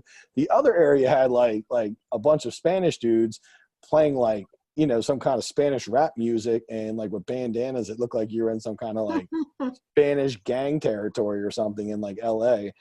You know, they were all friendly, but it wasn't exactly desirable, and it made the comp go down. So anyhow, that sold easily. And now my mission was I was going to take it for 75 and then sit it out there for a while. If no one wanted it, I would have went back and negotiated, but I found someone to pay that, and that was an MLS person. And they knew the numbers. They were just like, no, my client just wants to get their money on the streets. They like that area. They think it's going up in value. That's just what they're looking to do. And I was like, okay, cool. Well, you know, we may be able to get permission from the seller to put it on the MLS, because when I sent the addendum extending the closing date, I also put in that I was changing the buyer from Fellowship Properties to Fellowship Properties and/or Signs. And I explained to her that all our contractors that we had lined up basically had to take other jobs, and that I am opening up the possibility to joint venture with someone. Mm-hmm. Yeah, I haven't said I'm going to sell it outright, but she was really afraid that the deal would fall through. Now you tell her you And got I her said, back, and you're gonna. yeah, make it I work. said no, we're gonna you know, find a way. It's just that winter is around the corner, and people are taking jobs, you know, work that they can do right now. So she understands, but I might be able to convince them to let me. I'm going over there Saturday morning to get her to sign the addendum. You know, Just tell her you want to do some pre-marketing for the house. Since you're a little behind the ball, I want to pre-market. That's how I like to say. If you're using the contracts we gave you in the course, you know, in the program, it actually says down the bottom that the seller gives permission to market the property, you know, for a pre-sale in order to be able to get off the ground running, and you know, or the MLS or by any other means. That's actually at the bottom somewhere in the contract already preloaded. Oh, I didn't use your, I talked to them before we started working with you. So. Sure. No, I mean, but maybe, you know, you could always have them re-sign that one, or just add it to the addendum, or really just get their verbal permission. It's not like she's going to be mad at you. She just knows what's going on. Like, we think we have to do everything in a contract, but as long as she knows what's happening and she's not surprised by it, you know, it's more than okay. And then obviously you're going to have to put on the MLS that there's no showings available except for open houses, because sellers, you know, not letting everyone see the house. It's for open house dates. And if you're clear about that, you should be fine. And we had a couple we were selling like that where it had tenants in it, and we had to specifically set times, and that's the only way we could get it in. It took us 2 months to sell it, but we ended up getting 125 for a duplex that it was full retail, 125. It was not by any means a good deal. I would have had to buy it for 100. So it was 25K more, and I would have paid for it, and probably even less than that after I really seen the numbers. But it was getting like $1,800 a month, so it was getting great numbers. So it was getting really good tenants in there. So anyhow, yes, get it on the MLS. I think if you just have a quick conversation, I don't even think you can just probably call her on the phone. Just say, hey, we're looking good to get the settlement. We're waiting for you. We got it. We want to get a little more aggressive at marketing with our JV partner. Do you mind if we just put some stuff out there to them? We're going to be doing a little bit of marketing, just trying to find someone to come in. I'm sure she'll be like, oh, no problem. Okay, well, if anyone you see it out there, just know I'm just marketing for a partner to work with, so no big deal. You know, call me if there's any problems, and she'll communicate with you. The worst case scenario, I've had somebody call and say, what's my house doing on the market? I'm like, oh, dude, I'm just pre-marketing it. I'm just pre-marketing it so I can hit the ground running. And, you know, that's how I was able to give you that great number. And they were like, oh, okay. Sounds good to me, man. I just wanted to check. I was just curious. That's generally the conversation. I can't even think of a time where I've had anyone get really angry at me and threaten to take the deal or anything. But if they did, you could just be like, my bad, I'll take it off. Right. I've never had anyone do that. So especially when I've had a relationship like you have with your you have a very good relationship. So there's, and if you get it on the MLS and you do that like quickly, like tonight or tomorrow morning, I promise you that your outcome on your Monday and maybe your second open house, much more likely to get that buyer who's going to pay the full price or more. Because see, on the MLS, that's a steal. Would your mom be willing to do that if I paid her something to do that? Well, I guess so. Sure. You can ask her. My mom's willing to do anything. I met her at your Yeah, she'd event. probably be willing to do it. I don't know if she actually has a license though, so you might have to check. I think it's my license she works under. My main thing is they're going to call me and drive me crazy. So I don't care about it. I would do it for free for everyone because it takes 5 minutes to do it. I would just like, I'd even do it as part of the program if I could, but they drive me nuts. And I could put on there, don't call me. And they're going to be like, hey, what's up, Mike? Hey, what's up, Mike? Hey, I want to, and then I'm on the phone and I try not to answer, and then I don't want to be like in witness protection for 2 weeks while you're marketing. Gotcha. So like at some level, when I do the wholesaling, I consider using Mr. Lister for $100 because I'm like, at least won't be calling me. Oh, so that's who you go to. I can do that. I don't mind. Yeah, it's a couple. Mr. I think it's called Mr. Lister, iRealtor. Ray and somebody was using. I think he was Gerhard. He put it up on the thing, and I think he said it was like iRealtor or something. But just look for flat rate listing, like cheap, like $100. And Mr. Lister, if you find Mr. Lister, if that's still available, then there'll be others that come under them, obviously as competitors, and you can just look for the cheapest one. The one that Gerhard did was 3 months, and it was like $100 or $125. It was really affordable. Okay. And you didn't have to pay them nothing because it was like a listing service. They knew how to handle. Like all the calls. So they obviously had a system for not being drove crazy by it. But the problem is with my broker, if I don't answer, my broker will start calling me. They'll start calling my broker, and then my broker's like, yeah, that's just not right, Mike. You got to call these people back. Yeah, I did find them online, mrlisterrealty.com, and it does say, don't call the listing agent. Mr. Lister will be here.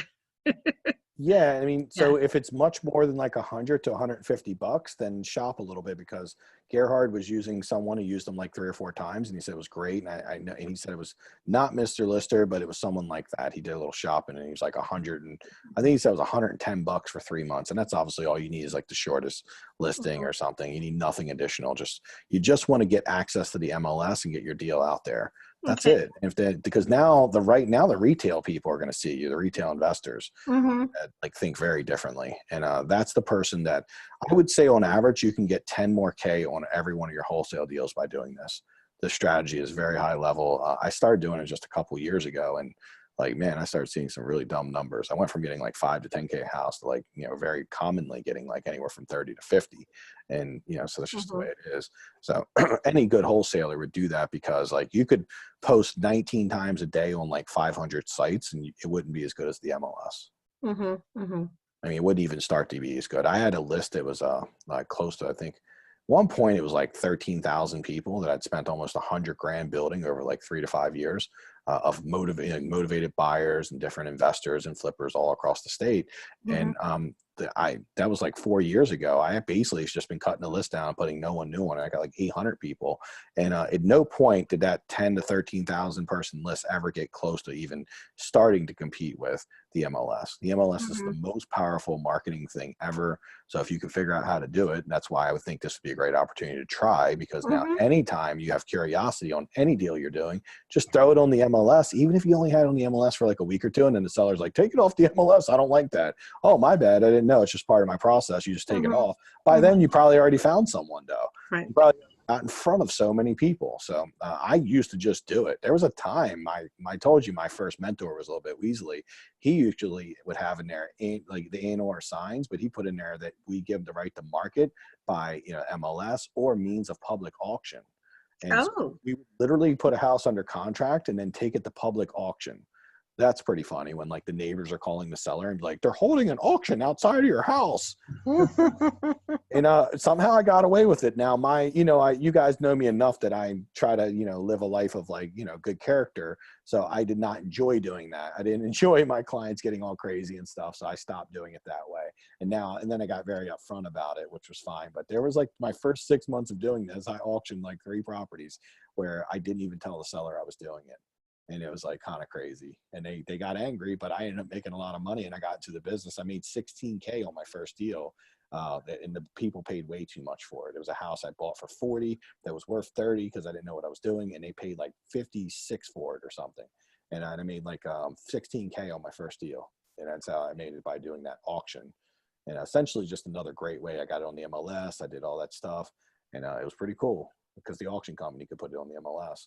So yeah, I got some Creative marketing. I mean, it was, yeah, that same house, funny enough, I was able to buy that same house back like 5 years later for like $12,000. So kind of after the crash. I sold it before the crash and then bought it back after the crash for a lot less. wow. Mike, I have a question on layout design. Okay. Is it possible to move like the utility room, like the HVAC system, away from where the chimney is? It is. If you're putting a new furnace in, and I'm glad you asked that because we said the same thing, said it'd be really expensive because you're moving away from the chimney. But all you have to do if you're putting a new furnace in is you can go up from a normal furnace, which is 80%, to 90%, and it doesn't need a chimney anymore. It's what's called a direct vent. You can actually just run a vent right out to wherever you put it. Let's say you put it 10 foot over and you do a different furnace, then you can go away from the chimney at that point. Just close the chimney. And then I'll just close the chimney and forget about it. Yeah, just close it up, forget about it, and then move it to where you want. They won't go into a chimney anymore because it's 90% efficiency. And then you could it runs like, it almost looks like a plumbing pipe that runs out of the side of the house. Oh, okay. But you'd have to switch your furnace. And if you already have a furnace, that would be a little bit probably pricey. But if you're doing it beforehand, then you can make that decision beforehand. Yeah, because I have this house that the basement is on level. The high area is where the utility room is. And I was thinking about creating bedrooms there and then put the utility room where it's not too high so that I don't have to be digging. So I was just wondering. Is this your new house or is this the new house? Yeah, you could do that for sure. Obviously in a new house because you can do whatever you want. Okay. All right. That would be optional for sure. And it's going to cost you a little bit of money. You have to move ductwork around, obviously, so it'll be a little more cost. I mean, the ductwork is so outdated, it cannot even carry the house based on what I want to do. Well, whenever you have a blank slate, you need like new ductwork and you need a new furnace, then you just choose a better furnace. It costs a couple $100 more to go to 90% efficiency, just for the material, maybe $300 to $500. And you can put it anywhere you want as long as it's near a wall and you can just vent it outside. Okay. All right. Yeah. Right. Of course, I wouldn't know all these things if I didn't get on YouTube and start reading up, right? And honestly, a lot of the stuff I learned is not just from YouTube, but it's communicating with the contractors and asking them. Because see, when you find a good contractor, they become a great mentor to you. Like someone you really trust and like, they'll teach you a lot of good stuff. When you get bad people, they'll tell you a lot of bullshit. All right, it's a big difference. So I definitely don't want to learn from someone who's a little weaselly. I want to learn from the good people. Okay. Like obviously, like I don't want to learn from Nick, right? That guy is going to tell me all the wrong stuff. But if you get someone who's really awesome, they're efficient, they're getting stuff done, that person will teach you a lot because they'll explain things to you. They'll be very articulate. They'll be like, oh, no, you can do this. They'll be creative and resourceful. I'm like, no, well, maybe we can do this instead. And one of my guys, my plumber, an HVAC guy, he was very resourceful. He's always got a pretty good head on his shoulder. And he's like, oh, we could go to 90%. You wouldn't have to worry about the chimney and get rid of it. Because it was like $7,000 to fix the chimney for us. So we were like, is there anything we could do? I don't want to spend $7,000 to fix it. Just the furnace was the only thing running out of it. I'm like, this thing is awful. Like, let's just like patch it up and close it up or something. We don't need it. And that's what we did. Okay. You can tear it out too. It's not that expensive to tear a chimney out. I think I'll tear it out because it's already falling apart. So I was just thinking that, fixing this thing is going to just cost me a lot of money and I don't really think it's cute. No, you're right. You can probably, it's tearing it out. It's going to cost probably $500 to $700. It's a little bit of, you got to haul it away. Take like a guy a day to tear it all out, maybe 2 guys a day. And then you got to get someone to haul it away on a couple truckloads. It's just a big, and then you'll need a roof repair for a couple $100. If you're already doing the roof, it won't matter. I'm doing the roof anyway. Yeah. So it won't matter. Then you'll just patch in a hole up there when they're doing the roof. That's probably a couple $100 more. Maybe $1,000 to $1,500 to get rid of the chimney. And if it opens, I do it quite often when the chimney is in the middle of the layout and I'm trying to open the layout up and it's like this big thing sitting in the middle. I'm like, dude, I'm getting rid of that because I can't afford to keep that in the middle of the layout. For $1,500, if I can move it and I can open the layout up, I'm totally doing it. Makes sense? Yes. But this one is on the corner. So I'll just weigh the cost of making it cute to the cost of tearing it out. It'll be cheaper to make it cute. Always Okay. just, put some stuff on it, paint it or whatever. You'll be fine. I think that'd probably be the best way if it's not falling over or anything. Okay. All right. It's just falling away. You know, the house has a big foundation issue. So everything is just like falling away from the main house. Yeah. So You might find you need to tear it down then because, if it's falling over, it could be a problem. You might need to get rid of it if it's falling away from the house because of the foundation problem. So it could be getting rid of it might be the only option if it's like lopsided. If it looks like the Leaning Tower of Pisa, then, you probably want to get rid of it before it falls on someone's head. I know. It's like on one of your contractors. It's like, yeah, it generally fell on my head. And also, I was talking to the paint guy today, and he was asking me all these difficult questions that I couldn't. You know how I know the square footage of the house, but it's the floor square footage. So he was asking me, like, what is the square footage of the walls? That's the first time I ever heard that kind of question. I don't know. That's not a great question because he should know that if he's trying to figure that out. There's an equation to figure that out. You could look that up for sure. But the square footage of the wall is the floor is how they charge. They don't charge at the square footage of the wall. So like the normal people, like if someone was subcontracting as a painter, they usually get paid like 75 cents to $1 a square foot for floor space. So if you got 1,300 square foot above grade and you got 800 square foot in the basement, they'd be like $2,100 to paint that house at $1 a square foot. And that would be for floor space. They don't go wall space. Wall space, it would be generally wall space. It's generally 5 times more usually, roughly. So that's kind of the quick math. I don't know how accurate that is. If there's any math like majors on here, anybody who was on the mathletes team or something in high school. I think that's the equation though. And I think it's a ballpark of like 5 times it would be. You got 5 walls in the ceilings. I guess that makes some sense, but I don't know how perfect that is. We're trying to figure out how much paint we need because I wanted to order the paint. For your new house, for when you're for the old house, the one that I'm finishing. The one you're doing. Oh, I can tell you. Yeah, I can tell you what you need. It's pretty simple. So how much do I need for the walls? For the gray on the walls, like 20 to 25 gallons. You have pen and paper? Because you don't want you to try to remember it all. I remember. That's a lot. What are you, like one of those waitresses that can take like 6 orders and not get it wrong? I remember because I've been there all day today. I had to run from my table just so you don't to end a up room because my children are making so much noise. So you're not calling me like 2 days from now and saying, I thought you said 700 gallons of gray. Let's write it down to be safe. I don't know. You're like, Mike, I thought you said it was 85 gallons. I said that was a little bit. So I think you could start with, for the walls, for the house in the basement, if you're painting all the walls gray, you could start with about 20 to 25 gallons for the walls. That's going to be flat, the gray that we use in flat, and 25 is probably more than enough. You could probably have a little extra with that. If they're spraying, not rolling, by the way, if they're rolling, you'll need 900 gallons, so don't do that, obviously. Second would be you're going to need white for the ceiling and flat, and that white's just going to go on the ceiling on the first and second floor because the basement you should be leaving the ceiling open and not sheetrocking it. Did you do that or did you sheetrock it? What, the basement? Yeah, did you leave the ceiling open or did you? No, I sheetrock it. Okay, so then you might need about 20 gallons of the flat white. That's going to be for the ceiling, and I usually think it's swan white that I use. It's a little bit of a slightly different white. And then you're going to need the gray. Next you're going to need the trim. So the trim is going to be semi-gloss versus flat, and you'll need about 5 gallons of that to do the whole house because the trim doesn't take very much. It's like 5 gallons of paint. You can paint the trim.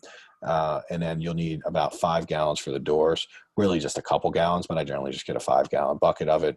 And that's going to be the dark gray we paint the doors. And this is going to be plenty enough to do that. That generally our paint bill is usually running around like $600 to $665 roughly. And that's for the inside. I don't know if you need to paint the outside still. Do you need? Yeah, I decided I want to paint the outside because I spent so much money. I don't want to. Yeah, you don't want it to be ugly. Okay, so if you paint the outside, then you'll need about 15 gallons for the walls. And that's going to be exterior paint that you want to buy. Obviously, it's going to be in a more of a satin or eggshell. You don't want it shiny, but you don't want it flat because you know if you do it more like I would probably say eggshell is the perfect kind of. That's if you guys don't know about paint, like there's different sheens to it. The flat's really flat. It looks like it doesn't have a shine to it. And then high gloss would be the shiniest, and semi gloss is the next shiniest. Then there's satin, and then there's eggshell. Eggshell's right above flat. It's got a little shine to it, but it's not like super shiny at all. It's still pretty flat looking, but it repels like finger marks and stuff a little better. So Okay. we use satin, is our eggshells. Let's go with eggshell we use on the outside, and you'll need 15 gallons of that. You'll need about 5 gallons of the white semi-gloss trim for all the gutters and all the trim on the house for like the windows and the gutters, and that would be it. It's probably all you need. I think it's usually the outside paint's like $200 to $300 usually. Okay. So I'm writing it down. So let me read what I have. For the walls inside, I need a flat grate about 25 gallons. And then the ceiling walls, I will need it's a flat too, right? Flat too, yep. Okay. Flat about 20 gallons. And then the trim is going to be semi-gloss, 5 gallons. And then for the doors, it's going to be dark gray, 5 gallons. And then outside, 15 gallons exterior wall paint, and it has to be eggshell. Any particular color? There's a color we use if you ask them. I think it's called mushroom gray is what we use, but feel free to pick your own color for the outside because we're getting tired of the color we use. We're talking about switching it soon. We've been using it for like 6 years. So Okay. I don't have too many paint colors I've used for 6 years, but that one, it's a pretty good color. I mean, it'll look fine if you want to use it. It's, we've used it a million times. So I asked him all day to give me a quote. He has not given me a quote, but they're talking about delivery tomorrow. So I don't really know. First of all, you don't, you know what you're doing wrong. Don't, we just had a long discussion about this with the whole group. Give you a quote. Why would you ask them to give you a quote? No, like I want us to talk about what I need before delivery. Oh, got it. Did he agree upon the price? Is he okay? Yeah, like they are just talking about what time am I available tomorrow, this and that. Yeah. And then I finally said 9 o'clock, but I don't even know what they are delivering. Yeah, got it. So just now you do. There you go. For everybody that's on the call, what you just figured out was she has like a 1,300 square foot home, single family. The amounts I just gave you will be pretty similar. Like Shauna has a house, that'll be pretty close to what you'll need for your house. I'm also, David, your house is a row home, so you might need a little bit less, but that would be pretty ballpark for you. Petey, your house is going to be almost exactly what you need. Samira's needs a lot more, right? Obviously, because you got a way bigger house. Steve, that's going to be pretty close for you. Nancy, on your house, much bigger house. If you end up doing Peace Drive, you need more. Les, you got a little bigger house, so you would need, a little bit more. So, and Kim, your house, obviously, that would be almost a perfect order for you also. So you get a feel that that's a good base for like a 1,000 to 1,500 square foot house. That would be a good base of what you need. And look, honestly, if you try to get them to give you numbers, most of the time they don't know. If I tell them to give me a quote, they don't know. Like the good people are just like, tell me what you can pay. And then they, in their head, will say, okay, that sounds like it would work. Let's try it out. And they do it. And if they can do the work pretty quickly and make some money, then they'll keep doing it for you. So you have what you need to get started. There's one thing missing that you need to grab, and that's going to be your front door paint color. You'll need a gallon of paint for that, and that's going to be semi-gloss. To whatever color you're painting the front door. I'm doing a like something called a pale navy. It's like a dark navy right now. It's kind of like a dark blue, and it looks pretty cool. I used to do red quite often, which I loved, and whenever everyone loved it, it's called Chinese red. It's a very dark red, and it's not too bright, but it's nice looking. And we did that for a while. Or you just pick whatever color, what's your thing? What's your? I'm thinking white since I'm gonna put color. No, don't do white. Hold on. Okay, so now I have to jump in. I said pick any color. White is not a color. White is like I don't even know what white is. It's not a color though. You got to put a color on it. Okay. So you don't miss the opportunity to spend it's $26 on a gallon of paint and make the house pop, if that makes sense. Isn't blue supposed to be a great color for? Yeah, blue's great. Red's great. I've seen people use like a dark orange. I've seen people use yellow before. Personally, I'm probably going to lean towards like a blue or the dark red, like the red. It's like that Chinese red or like a darker blue is going to be really good. Even if you paint it black or a darker gray is not too bad, right? That's totally work also. But I would say something that pops in general is going to be really good because it's like an accent door, and you could paint your doors with it's very cheap opportunity for you to put some special look to your house. So I guess I'm glad you said white because I didn't realize that. More clear on that. Don't do a white door. That's it comes white. You don't even need to paint it if you're going to leave it white. Just leave it the same color. Because the walls are going to be, the outside walls are going to be colored. So I want to trim it with white since it's already colored. And then I was thinking if I trim it with white, then I should put white door. No. Again, white trim's good, but then do something Uh-huh. on the door. Okay. Oh, okay. Do the dark blue is really nice. Like Nancy said, that's really hot right now. And she says front door, interior doors, the trim should be rolled or sprayed. They generally roll it. Yeah. The front door, interior doors, they generally roll those because they can roll really quickly. Steve asked that if they need to be rolled or not. They usually just spray the walls and ceilings. I have seen them spray the doors, but they can. I mean, I've seen them spray them really quickly. And then I see them spraying the, how do they call it? The finishing, they have sprayed it white already. They have sprayed the door white already with the priming. They have primed it white already. yeah, that's don't let them do that in the future because that's a waste of your money. Oh, you don't want them to prime it? No, they don't need the prime. Oh. The paints come with primer in them, but I don't know why people still trying to do that. That's like from 10 years ago. So, I mean, I don't know. My paint guy told me that, and then as soon as he told me that like 6 years ago, I stopped doing it, and I ain't never done it since, and there's never been a problem. So I don't really know what the whole purpose. He's like the primer's built into the paint now, so you don't need primers anymore. It was back when, paints weren't as good.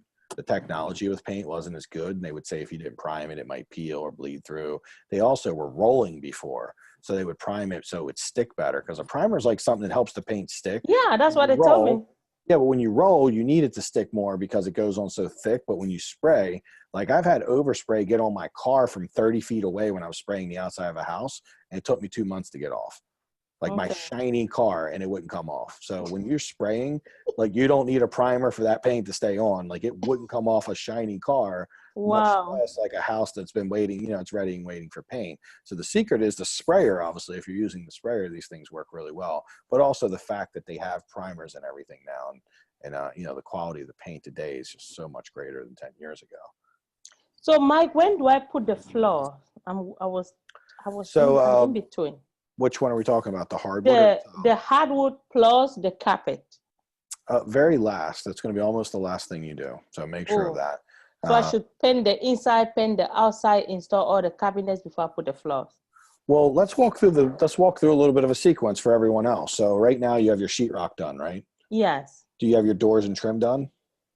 Not yet. So that's what you should be doing next. And you should be doing the cabinets, obviously. If you haven't done those, do those. Cabinets, doors, trim. You should then do all the tile in the bathrooms. Okay. And then you go to paint after that. Yeah, the tiles are done. So now I need to do, the cabinets are ordered, but I've not installed yet. You do not let them paint right now. Do not let them paint, because if you don't have doors and trim, well, if you don't have doors and trim, then they can't paint. What are they painting? There's no doors and trim. So I have to put the doors and trim on first before I paint. Yes, because otherwise they're going to do all the easy stuff, and then they're going to leave all the hard stuff and try to collect a bunch of the money. Because see, you can paint, if you didn't have to paint the doors and trim, I could spray a house in one day with one person. Matter of fact, me and Rashad sprayed Tiny's house one day in one person. Like we got all those coats on if you don't have doors and trim to do, but then it takes like 2 days to do all the doors and trim. So a lot of times they'll want to paint because like, oh, let us paint, but then you don't want them doing that. You don't want them because they'll do the easy stuff. And if they do want to do it that way, then what's going to happen is they're going to end up messing all the walls up as the cabinets get done and the tile and all that, and all these trim and doors get done. They're going to mess the walls up, and they're going to have to paint it again. You're going to have to buy more paint, and they're going to complain they didn't make any money because they did it too early. So our system is we do the trim, we do the doors. Trim and doors mandatory no matter what, because you can't really do the paint job unless you have all the things ready to paint. Trim, doors, and railings, right? You want to get all your trim work done. Then cabinets are a pretty big thing I'd like to do, and tile for sure, because tile just destroys everything. And then what you'll do is just have them get some plastic and plastic off all the tile, and plastic, take an hour to plastic the tile off, plastic off all the cabinets. And then you're talking about the tile of the bathroom, or what tile? Oh, the tile of the bathroom, yes. Okay, yeah, that is done. Okay, great. So that's done. That's so just go ahead and get your cabinets installed and get your trim in before you paint. Okay, so cabinets. Or give them very little of the money if they're going to paint now. I mean, I'd be giving them like, if you paid them $2K, I'd be like, here's 800 or 700. I mean, it probably isn't even $500 or $600 in work, honestly. Okay, I'm gonna have them install the cabinet and then do the trim, and because it's the same people, so. Yeah, don't put the paint in the house is the key though. Okay. Oh, okay. Because they're a little backwards. So if you put that paint in the house, they will be painting. They're always like, what contractors love to do is they love to take the easiest work first, right? And say, okay, this is the easy stuff. Let's just do this. and then painting the house and not doing the trim and doors, that's the easy stuff. If they think they can maybe get 1,000 or 1,300 and be like, oh, we're mostly done the paint, they're going to try to do that, but don't let them. And also, it's wasting your paint. So yes, be very, very passionate. Don't. You're the boss. Get the doors and trim and the cabinets done. Then order the granite. You should be doing that anyhow because it's going to take like a week to get the granite. So then get your granite ordered and then let them paint. Make sure to tape everything off and let them paint. And then once they've done all that, you can put in all your doorknobs, your lights, and start putting in all your vanities and things like that, and get the finished electric and plumbing done. And then as all that's happening, and once all the finished electric, then you get your hardwood and your carpet in very last. It is literally the last two things you do usually. Hey, Mike? Yes. Could you give us the information around the paints you were talking about? You're talking about this, which brand and type of paint? So the same information I just shared, or just more general about that paint, like not the amounts, or is it the type of paint? Yes, so it's the type of paint and the Sherwin-Williams. It's Sherwin-Williams, and it's called Master Hide is the name of it. And Master High. Yep, and then on your walls you want to do flat. And generally, like for your house, you probably, you have like a 1,700 square foot house with a basement. So you're probably looking at like maybe 25, 30, maybe call it 30 gallons of flat for the wall. And you probably need about 20 gallons for the ceilings of flat white. And then going into the trim, you might need like 5 to 10 gallons. You probably start with 5, see how far you go. You can always get more. And then you just need like a gallon or 2 for the doors, depending on how many doors you got. Gallon usually does like 2 doors and you'd be fine. And that's it. And then you need 5-gallon bucket for the trim. I think we already said that. Okay. That's pretty much all you need. If you want to paint the outside, which you would do that with a sprayer, this is the reason we can spray siding, right? Back in the day, the paint wasn't good enough. If you put it on siding, it would peel off. You couldn't get it off that side to save your life if you sprayed it on there these days with the paint quality. Like I couldn't get that off. I mean, you got no chance of getting it off. So if you were to spray the outside of your house, Jeff, just the siding part, maybe not the brick, you're talking like maybe 15 gallons of flat paint or satin paint that's for its exterior, and then about 5-gallon bucket of semi-gloss for the trim and maybe gutters and stuff if you want to freshen them up. Gotcha. And hey, I'm not Mike, sure of the semi-gloss kind, but if you're talking to a Sherwin-Williams rep, just say what's the reasonable one that you can give me the best deal on that's not going to be like bad quality. Obviously. So you're saying 30 gallons of flat for the walls, 20 gallons of flat for the was that the trim? Ceilings for the ceilings. And then 5 gallon for the trim. Yeah, 5 gallon for the doors and 5 gallons for the trim. And then 1 gallon for the exterior door.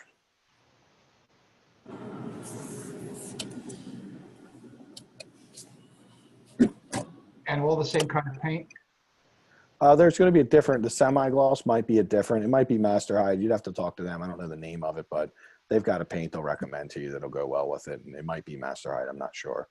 So they'll tell you. It's not, they kind of have like, they'll know what you tell them you're a contractor, you're looking for the best quality price for the best quality for the best price. They'll know with like, just say, what are your other flippers and using? They'll pretty much know, You don't want to go buy high end. Hey, Mike. The stuff gets expensive. Hey, Pete, what's up, man? Yeah, so kind of getting to the painting the exterior of the house. Like, I mean, do you recommend we should always do that, or is it? No, not if you don't have to. Figure out. I mean, if the house has a color that looks reasonably good and it's in clean shape and you just power wash it for a few $100, I would always do that.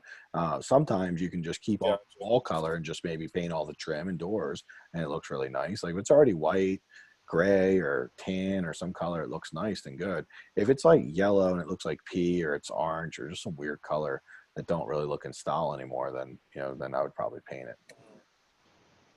Yeah, because the house we have now, it looks like it's light blue, but it looks like it's faded and just kind of dried out. Maybe power wash may fix that up, but I haven't been able to gauge that yet. Yeah, it's not overly expensive to paint a house like that. It's generally like $1,000 in labor and a couple $100 in material. So you can generally for like $1,500, you should be able to paint it with the material and everything. Okay. So if it's in a place where you think it's going to not look great if you don't paint it, then you do. But if you think you can get away with it, go for it. I've not had too many people complain if the paint was in reasonably good shape and just wasn't a color that was offensive. Gotcha. Okay. So, cool. Any other questions?